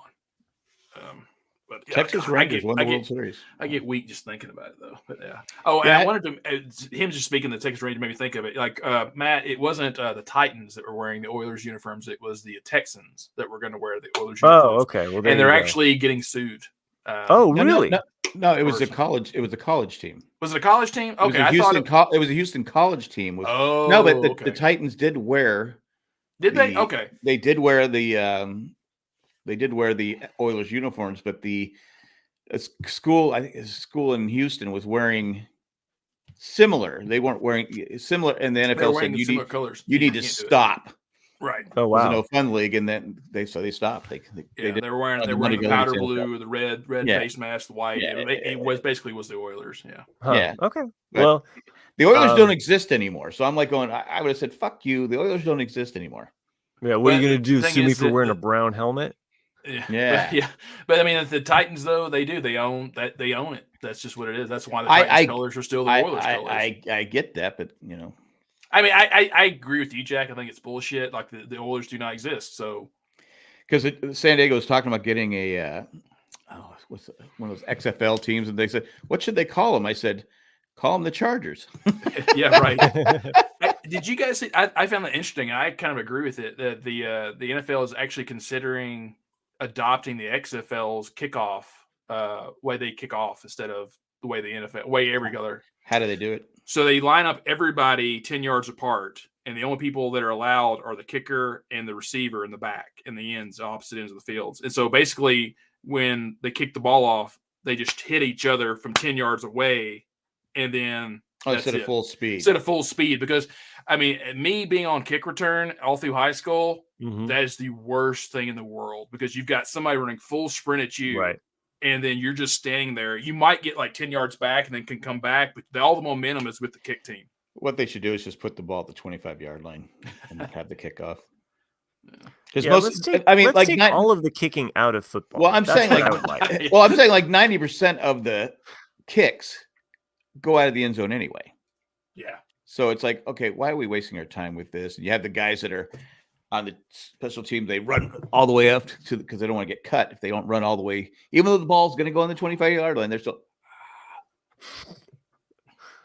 I don't know, but you have kickers today though. Kicking a 60-yard field goal is not a big deal anymore. Yeah, no, it's like okay. And then when somebody does miss like a 34-yard line, people are just like, "How the fuck could you make that?" Yeah, well, because people are making 50 and 60 yarders like it's nothing. Right. When back in 60s, 70s, and 80s, it was like, it's not a guaranteed thing if you got to the 40-yard line and lined up and right, exactly. Yeah. Do you guys know about the Michigan scandal? Oh yeah. So it keeps developing more and more, and from what I heard today, it wasn't just Michigan scouting teams they were going to play. They were scouting teams that they didn't want to play. And so any team that had potential to go to the college football playoff last year, they would go scout them and then give all the signals and signs to a team that were going to play. That team was going to play. So it would give them a leg up. And so that's why, especially towards the end of last year, there was a lot of really weird games where like these teams had sucked. And then all of a sudden they blew out like a high-ranked team. And you're like, how did that happen like that? And that's what they're saying is that Michigan gave them like all this intel. Oh, it's plus they have one guy he was on the side. I forget what team it was Michigan was playing, but he literally was on their sidelines. And he was stealing their play. And, and so Harbaugh's like, I didn't know anything about it. Right. Come on. How could you not know anything about it? Now, rumor is now that the Raiders have fired their head coach, McDaniels, who got a 6-year contract. He still has 4.5 years left on it. He's getting paid millions to do nothing. Well, he was doing nothing anyway. Yeah. But the rumor is they're going to go after Harbaugh. I don't see why though. I mean, Harbaugh has not won anything. You know, like he's well, he won USD in San Diego. Then he won at Stanford. And then he won at Frisco. And it looks like the only way he's winning at Michigan is because he's cheating. I mean, I think the NFL that seems perfect for the Raiders, right? Yeah, exactly. I think what the NFL should do is if you get penalized in college, and because they're going to get screwed. They're going to get what was a nuclear like SMU did years ago. There was so much cheating that they got blown up, and it took them years to recover. Right. Michigan's a big program. They probably won't do what they did to SMU. Yeah, and the NCAA is not what they were anymore. No, but there's too much money in the league now. To me, if you, it's like Pete Carroll. He screwed up. Who was it? USC. Right. But then he landed the. Yeah, he went to the NFL, so it was like a big deal. I do remember that whole. I mean, to me, if it proves true, like everything that they're saying Michigan did, to me, it's a no-brainer. It should be a 10-year, no bowl, no playoff suspension. They won't do that. You can still have a program. They won't do that to Michigan. They would never do it to Michigan, but they should. It's like they did to Alabama. Like Alabama from like 93 through 2003. They punished the shit out of them. Because like this, but I think that it should carry over to you shouldn't be allowed to fuck up. You shouldn't be allowed to fuck up a college program and then go into the pros right away and make millions. Hey Jack, there's something on your sweatshirt that's bugging me. Yeah, you know what it is? It's a tag. First time I've wore this. It's a tag. I didn't even know I had it. I've even watched it. And I thought there was a piece of fuzz actually on your neck, and then I was like, "No, you I got see it now. Now I'm not going to be able to take my eyes off it now." It's that little microphone. It does like your Garth Brooks over there. No, I didn't notice until like 5 minutes ago. What is on my? Is this like spider on me or something? I thought you were just trying to be cool. You're like flashing, like, "Hey, you know how kids used to wear their tags in their hats. Some of them still do. I had a friend I went to Vegas with. He had the tag. I go, do you know how ridiculous you look? So I called him Tag Boy. And to this day, if I see him, I don't see him that often. I go, hey, Tag Boy, what's up? Is it Jay? Because he had, no, it's not Jay. I can't imagine what you'll say to me if we don't see each other for a long time and then you see me. It did drive me. I mean, you still say the straight bill hat with the tag still on it drives me crazy. Yeah. Yeah. I was just like going, well, it proves. I go. What does it prove? You're an idiot. I mean, right. Well, some of those like expensive shoes, like if you go through StockX, you can get them verified as being authentic, and people will wear the tags because it's proof that it's been verified that it's authentic. That's dangerous though, because you can get your ass kicked. Because shoes are nuts. That was something that kind of similar to what you and me and Chris were talking about, of like how things change on a dime. Like not at least you, Jack. At least where I grew up, when you got a brand new pair of shoes, the first thing you wanted to do was kind of scuff them up because I remember like everyone would call you out like, "Oh, Matt's got some new shoes," because they were just like bright white or whatever, and like you didn't want to be like that dork with the new shoes. But now, not with white, them to be perfect. Like they want them to be perfect forever. I remember getting some. Go ahead. I remember getting some black Nike Air Force high tops. It's like, and I just loved the fact that they were black. They looked really like cool. And so those I didn't want to mess up, but I do remember like if you had a pair of new white tennis shoes, you're like, you can't have it. That would be too. I know when I was a kid, everyone got into wearing Converse. Yes, that's what it was back then. With different color ones. Yeah, and so I had purple that didn't match anything. I think I remember saying that once. Yeah. Purple Converse. And I was like, I got a rock. There was a Converse shoe. I mean, I could be making this up, but I remember sometime in the 80s, you could get like a plain Converse and then you had color things you could slide in to change the color. I do remember that. The little, symbol. So you could make them purple or yellow or red or whatever you wanted to. I remember my first cool pair of shoes because I would get the Kmart specials or the Wallabies. Yeah, you'd get, and it's like, cause now, and funny, it's like a few years ago, Wallabies were cool. I go, He's getting my ass kicked for wearing wallabies. Right. When did this become cool? Right. But it was a pair of Nike when Nike first came out. It wasn't the leather ones. It was canvas ones, and it had the swoosh. And it's like I got them. But it's like yeah. And then I bought myself some Stan Smiths, and those were pure. Those were leather with green on it, and what you could do is you could polish them. So they would. I mean, I kept those. I had those things for over a year. Just my foot didn't grow. But those were the days, and now shoes are like what, thousands of dollars, and some of them. Just give me a pair of shoes. I don't care. Yeah. I don't need to be cool anymore. A good pair of shoes will last. I bought I bought these Yoda shoes. Yeah, they were Yoda themed, but I love them because are they I know, it just made me laugh. Like, are they backwards? No, the heels in the front and the toes. No. Yoda didn't wear shoes, silly. He had his 3 little fingers out. They do have a. I won't go into it. Yeah, go ahead and just bite it off, Chuck. I don't want to rip the thing because I've done that before. Where you rip the back of the shirt, you go, oh crap. Well, and at your age, if you bite too hard, it could rip out your teeth. Exactly. Yeah, that too. Exactly. I mean, if you try to rip it, your skin's like so delicate now that you can probably cut yourself. You might lose a finger. Plus, I'm on blood thinners. So yes, I would bleed out. Really rolling the dice. Yeah. I hit my knee the other day, just a little tiny, and I'm like going. So I was doing something in the garage. I looked down. I go, what the hell? It was all the way down my leg. I'm like going. And there was a little tiny ice skate just sitting there. Yeah. New all right. We're gray new pair every year. Oh wow! I did want to say something about Legos. Remember last year last week I talked about Legos. Yeah, you're never gonna get us to and how my daughter. Oh yeah, I remember now. My wife threw everything in the thing. Right. Yeah. So my grandson's over here the other day, and I'm looking. I go, what the? I cannot find these 2 pieces. I go, I'm looking in the thing. I'm emptying the thing because he's built all these different things, and I finally go, wait a minute. I go, Gigi helped you with some of these things, right? And he goes, yeah. I go, all right. Which the train? He goes, yeah. I go, give me the train. I go, there it is right there. Those 2 pieces, the 2 white pieces are right there. They should be black. I go, because I'm thinking, why would I go? I hate when they do that, when they ship something and it's not in there. So I got to take your train apart. I took the train apart, got the 2 white pieces. I go, right. I sent Cindy a nasty message. I mean, I was joking. I wasn't really mad. Not the 40s. So my wife's had a bit of a Lego itch lately. So she always gets the holiday one, whatever the holiday one is, and she loves putting that together. She's not a fan of this year's log cabin.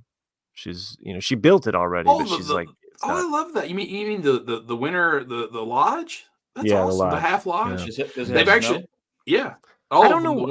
I think it's because it's too brown. It's just like she likes the buildings. She likes the houses, and I think she's more of a fan of Santa's Visit and the gingerbread house. And there's actually a lot of interesting ornaments. So they've got some gingerbread men to put on the tree this year, and some good ones. Yeah, but anyway, she had that Lego itch, and so I just so happened to have. I make fun of you guys, but it is addicting. It's very addicting.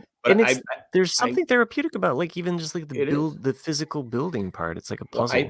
I built one the other Saturday with him, and I'm like going, I had no idea. I'm putting it together, and then there's 2 things. I go, I guess they go on the top here, and he goes, yeah, it goes like that. I go, what the hell is it? He goes, it's a toaster. I go, oh. And then he goes, you just built it. I go, I had no idea what it was. I thought it was some kind of robot in the things. I go, because it has these 2 extra pieces that are the same color. I go, oh, I get it. The toast pops out. You put another piece. Oh, I got it now. Okay. Yeah, the new modular coming out in January. I'm not very bright. Is Natural History Museum. If you haven't seen it comes out December 1st. No, the pre-order is the pre-order now. Yeah, but it says that it comes out December 1st. I swear. That's rare. I know. They always come out January 1st. I know. Huh. It's rare. But if you check it out on the website, because I kept rereading it, reading it, and I swear it says December 1st. If I'm wrong, listeners, send us an email. December 1st or January 1st? Well, that's the thing, Jack. 1st. Starting in 2000, let me pull it up. 13, something like that, they started putting the modulars in there originally, which is the buildings. in the series. Yeah, they used to come out just randomly, but then they started just streamlining it. Oh, every January 1st is when the new one gets released, and so it's weird for them to say December 1st because they've always come out in January. I'm going to share this with you here. Well, maybe they'll want to do December to get the Christmas rush. That's why they'll do it. But it's just the thing is that we've got a lot of kick-ass buildings coming out right now. We've got the new Avengers Tower, which is like the big one that comes out on Thanksgiving. And then you've got this new modular. They've got a lot of stuff that's going to be a high dollar. Is that Back to the Future? It looks like it doesn't. No, it's a natural history museum, so you've got dinosaur and stuff in it. But this is actually one of the rare times where the price is actually cheaper than what it should be, because you can see right there it says 4,014 pieces. Yeah, and usually my math is usually a dime per piece, so this really should be a $400 set, but it's $300, which is great. Yeah, I'm thinking about doing the Ford Mustang one. The blue one is about to be out of. They're going to take that one away, so you need to get it. You need to get it quick if you're going to get it. I don't know. I keep looking at it, going, do I want to buy it? Well, anyway, it says right here, pre-order this item. It will ship from December. Those cherry 1st. Blossoms. That's awesome. So, yeah. Yes, they are. That's been a common one. Starting with the. You have them with the bonsai tree, right? And then there's another one that has it as well, but that's been kind of a reoccurring thing recently. So my wife again had this Lego itch. This does relate somehow to Jack's story, I swear. And I happen to have the Jazz Club. I bought the Jazz Club last January. I used my points, and I got it for a good deal off. And so it's just been sitting there waiting. And so I said, well, I have the Jazz Club. If you want to put that together, I was going to save it for the kids, for Christmas. She was like, I'm building it. So she takes it upstairs. She starts working on it because she likes to get her Lego table. She likes to put on a holiday movie, and she's just sitting there building. So I come by at some point, and she did let the kids build some levels. I actually didn't build anything on it. I just kind of let them, and I'd come around and look at stuff. But I come by at some point and there's these two Legos that are sitting there, and I'm like, these extra 2 pieces.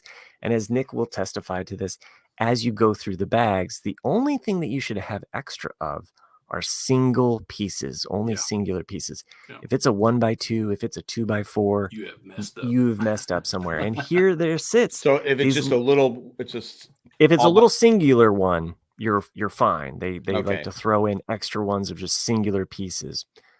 But here left over was 2 1x3 black pieces, and I said, someone messed up somewhere. So I start backtracking, and then I go through the book, and then I find where they go, and then that was my your contribution. Yeah, I where I get screwed up is the colors. I can't always tell the color. Right. So I hope my wife is not your wife, Will, but I appreciate it. Because the sister wives. But yeah, I do enjoy it. I don't get into it like you guys, but now he's taking them all apart, and because today we were putting this cat together, and he had this thing where he took. And I go, all right, did you take some? I know you took one of them home. Did you put different pieces on? He goes, yeah. I go, well, now we have to put different pieces for the cat. The cat can't be all orange. It's going to have to be brown and green. And he goes, why? I go, because you took those pieces home. Is it the tiger? You're doing the tiger? Tiger cat. Oh, that makes sense. The tiger is one of the messed up things. It's the only Lego set they actually put an asshole on an animal. Is that what they did? And there's a little flower on the butt. There's a little flower on the butt. It's an asshole. Then it has this little red thing with I go, and it just sits there. I go, he goes, what is this? I go, I have no idea. Is it his food? I go, sure. It's some animal he mangled and chewed up. Well, there are some extra pieces with that because that's a 3-in-1 set. So the creator sets that are 3-in-1, because you will have some extra pieces left over if you build one out of the 3 things. So with the tiger, which is a fun set, you can build the koi fish, which I also like, and then I think it's a red panda, maybe. I can't remember what the third thing is. That would make sense. Yeah. And they usually make one for like the year of because that was for the year of the tiger. Yeah, right. And then this year they have the rabbit, which is a 3-in-1 set. So the tiger kills a rabbit. The parrot looks to be a Chinese fun one. New Year. Yeah, for the Chinese New Year. Yeah. The parrot is also a fun one if you're just looking for a $20 set. It comes in 2 different colors. There's a magenta one and then there's a blue one. But I think those 3-in-1 sets are kind of fun because you can take them apart and rebuild new things. He does his own thing, and he's 40. That's cool. And he's better at it than me. And he goes, no, Papa, it's this one. I go, all right, it's fine. I don't know what I'm doing. Anyway, well, I always love it when you bring up Lego, Jack. So thanks for that. it was me, John, the retired guy. I brought up Legos because my grandson's into Legos. Well, they're all into Legos, but it's just... But you get to a certain point where you have to go, I can only buy this theme and that's it. Yes. Because even though you might like stuff, you're just going to go down that rabbit hole. Yeah. And it's kind of like the last theme that I'm like, okay, I will start buying is the flowers. I really enjoy the botanicals. Mm-hmm. But the new ones though, I kind of like it, the potted ones, but I don't think I'm going to get them though. I don't. Yeah, the potted ones. And then they're coming out with a bouquet of roses, which I'm like, well, you've already had roses out there. This is just a bouquet. Yeah. So I was a little disappointed with the recent botanical release. But it is. I did have another story real quick. My grandson, we're here. It's only Chris that had to leave. My second youngest grandson, I'm trying to teach him to say Papa. He says Dada and some other things. So I'm working on for like a week. So I go Papa. He goes Kaka. So he comes up to me now. He goes Kaka, Kaka. I go, it's Papa. How do you get those two mixed up? Can I just say that this is your daughter fucking with you? She's actually like training him. Like she takes it. Okay, remember, call him Kaka. Wait, it could be. Exactly. Didn't Kaka like we all's code word for poop? Yeah. Okay. Yes. He's just poop. Yeah. I just imagine that your children are trying to get back. Oh, it could possibly be that way, but I'm like, no, it's Cindy's trying to get him to say Gigi. I go, he's around me more than you. Mm-hmm. Right. In fact, he'll come in the house and we'll go, come here. And he always comes to me and gives me a big hug. I said, ha ha ha ha. What about Gigi and Pee-Pee? Gigi and Pee-Pee? Oh, that'd be a good one, wouldn't it? Yeah. Anyway. I watched that old video you put up the other day of I forget her name. Ava, throwing the balls down the stairs, and I'm like, of course, I realize you just being the funny grandpa of like, no, you can't do it anymore. But like, I was probably really saying no. You really were saying no, but she kept doing it, and I was kind of like, come on, Jack, be the dad Jack, not the grandpa Jack. Put the hammer down. And I didn't even realize till my daughter said something. She only has one shoe on. Oh, okay, I missed that. Oh, I go one shoe kids. Yeah, I go, I don't know. But we had a big ball of Taffy would have loved it. Big ball pit of one of those plastic swimming pools. And they would she just kept throwing it and she'd run back and she'd go back. I go, no, you need to stop. I'm going to have to pick all those up. Stop. Then run in there and grab some more. Yeah. Now she's in kindergarten now. Yeah. Wow. Time flies. They do, and they grow up so fast. I mean, it's just like even Chris saying he's got a 4-year-old. I'm like, is he really 4? I remember you telling us. I still think of him as just having a baby. A baby, yeah. Yeah. So, let's take one more commercial break. That's what I was about to say. We need to take okay. One. Yeah. Because this is a super long episode. I blame you guys because it's really kind of 2 parts because we had the Chris in the first hour, and the Jack, and you missed a lot of deep conversations with Jack Handy. I ran across one of those on TikTok. My favorite one, which is the burned down Disneyland. That's one of my favorite ones. Well, the one I always remember was I don't know why I always thought it was funny when I was a kid. It was like every now and then my son will say, "Dad, why does it rain?" And I say, because God is crying. And then he looks at me and says, well, why is God crying? And I can't help but say, probably because of something you did. I remember that one. Yeah, that's a good one. No, there's some funny ones. So So, real Jack, wait, are those new glasses, Matt? No, they look like they're different colors. No, they've always been. All right. I think I have more of a direct light right now. I have like a little mini light over here. And I froze. You did. You're frozen now. You look like a grumpy old man. He does. Well, I am a grumpy old man. You look like Jay from. I've been watching Modern Family, so. Yeah. I can't help but see Jay and Gloria. Like you're doing the Jay podcast. Hey, works for me. So, yeah.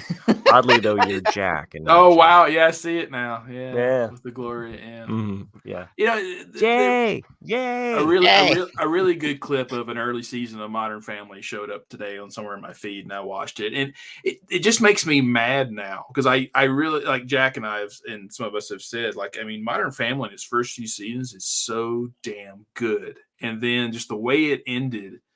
I'm not saying it's the worst ended show ever, but they bowed to the pressure of having to, because people were saying it's not having, there's no substance to it. It just, I go, yeah, it's making me laugh. That's all it has to do. I used to argue that all the time. I go, it does. Yeah. Who cares? But then they had to make it this meaning something. I'm like, I mean, I've definitely watched that show. It's kind of like a family show that we sit down and we'll kind of like, we might be on our phones or our devices playing, but as a family, we collectively have kind of on in the background because, and there are funny, I think that the mid seasons of that show still have some really strong stuff. I love the scene where they take Lily to this restaurant and she's determined to say that she's gay.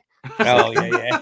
And Gloria's just like, no, you're Vietnamese, and she's like, I hate Vietnam. Right.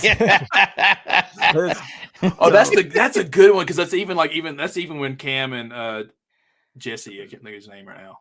Cam and Mitchell. Cam and Mitchell, yeah, like when even them, they're saying stuff, and they're like, they keep saying stuff. They keep digging themselves in a hole. Like, that was such a good, yeah. Well, that whole back and forth and the way that's written. So I think there are moments. The problem is that they, the kids obviously grow up, and them doing backflips to like, keep stories going, or the fact that there is really no show Bible. It's like the daughters kind of go in and out of different phases, and you're just kind of like, okay. Well, Manny, who was funny in the beginning, was terrible. It's like they had no. Yeah, they did the classic like bring another kid on with Joe, but I do like some of Joe is funny. Joe is funny. There's this moment where Joe says he's trying to kidnap Santa Claus, and he says like, imagine if it could be Christmas all year long. He's got this whole subplot. Like he's got his own mission, and he's trying to convince the others. Yeah, Luke wasn't as funny when he got older. No, Annie wasn't as funny, and it's just like I think Haley was the only one that was kind of funny because she had that. What was the boyfriend's name? Dylan. Dylan. Mm-hmm. But other than that, it's just like they should have started sending the kids away to college. Right, and that's where I remember that as soon as Haley, when he got into those seasons where she was supposed to be going to college and didn't go to college, and it's like that's where I was saying like they're doing kind of backflips just to make this stuff make sense. It work. And it did. It's like, oh, you're making Haley kind of a fuck up, and you shouldn't do that to her. Like just let her be, let her go do her thing. And that's where to me where it started to lose me a little bit. Yeah, I think. I just think there are some nuggets in there, like as it does progress, but because I like you, I was rewatching it for a while, and the pilot episode is one of those pilots. It's spot on. It's money. Yeah, it hits the ground running. It hits the ground running. It's like the first episode of Friends. I remember watching that, going, "Oh my god, this show's hilarious." And wife came home from a PTA, and she goes, "I go, I don't know, it's some show." There's a lot of first seasons, especially for a comedy. It's like you almost have to be really, really sharp and funny. Yeah. To aside from like The Office and Parks and Rec, where like the first 6 episodes, or the first season are sluggish. Modern Family, Community, that first season is just so sharp. Good. Yeah, you have to grab them nowadays. Like it's different because first season of Superstore is that way. It's really strong, and then as it progresses, it actually kind of loses momentum. Because you don't get the time. You don't get the. It's like because I was watching something the other day. Little Rada Swit and Jamie Farr were talking about MASH, and they said the first season they almost got canceled because they were 68 out of 72 shows. Wow. And then the wife of the president of CBS liked the show. So what they did is they moved it to Saturday night, and this was the lineup. It was who was the lead in? It was God damn it. MASH was second. All in the Family, MASH, Mary Tyler Moore Show, Bob Newhart Show, and Carol Burnett. Right. And they go, that's the best lineup of television history. I go, it really is. I go, they're right. I mean, people would, I never heard of those shows, but if you've heard of those shows, there's not a dog in the lot. It's like, my God. I mean, considered one of the NBC had their run of Thursday night TV, but even with that, you don't have it ending with Carol Burnett. You know what I mean? Like, no, I mean, it's like, okay, Carol Burnett is like, it's like, you know, you had it's you like had ER SNL. and some other shows, yeah. But it's like the Carol Burnett show. I mean, that they were saying people didn't go to the movies, people stayed home on Saturday night to watch TV, and now Saturday night is either sports, or you're out having a good time. Well, and the streaming just broke everything. And it all changed, like Matt was saying. Is like, to me, in the 90s, Thursday night was the night you watched TV. Oh yeah, and then when the HBO era kind of started, it was all Sunday. You know, the 2000s, it was Sunday. Yeah. Or Lost. Because eventually MASH moved to Monday nights, and I can't remember what was before it, but yeah, you think they said basically. They said people got us in the reruns, and people are like, what's a rerun?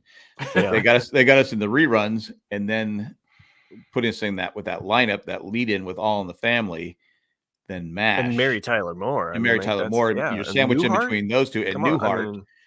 Those are all like solid. Those are Hall of Fame shows, each and every one of them. So I started to say, kind of like, you know, the times that have changed, kind of like how season ones back then didn't have to be that great. Because I remember the two shows in particular, Friends. I didn't know what Friends was until its second season, and the only reason why I knew about it is because my sister had gone to college, and in its first season, and she, you know, called, was like, "Hey, there's this new show called Friends, and everyone's like watching it. You guys should watch it." And you know, at that time, the show that I think my family watched was Wings. We loved Wings. Oh, Wings, yeah. Oh, and so we got into Friends because my sister recommended it. And it's the same thing with Lost. Like, I did not watch Lost until season 2. The first episode I watched was Hurley's Handouts, I think. I know I've said this before. At least I'm not sure. No, it's not Hurley's Handouts, because that's in season 2, I think. But the first episode, no, it was Hurley's first episode was the very first episode I ever watched in season 1. But I had already the lotto. I'd already missed though a lot of season 1, so I just waited. I was like, I'm going to wait till the DVDs of season 1 comes out, and then I'll watch that, and then start season 2, and that's what I did. So, that's what Jay and I did. We watched the DVDs a couple weeks before season 2 started.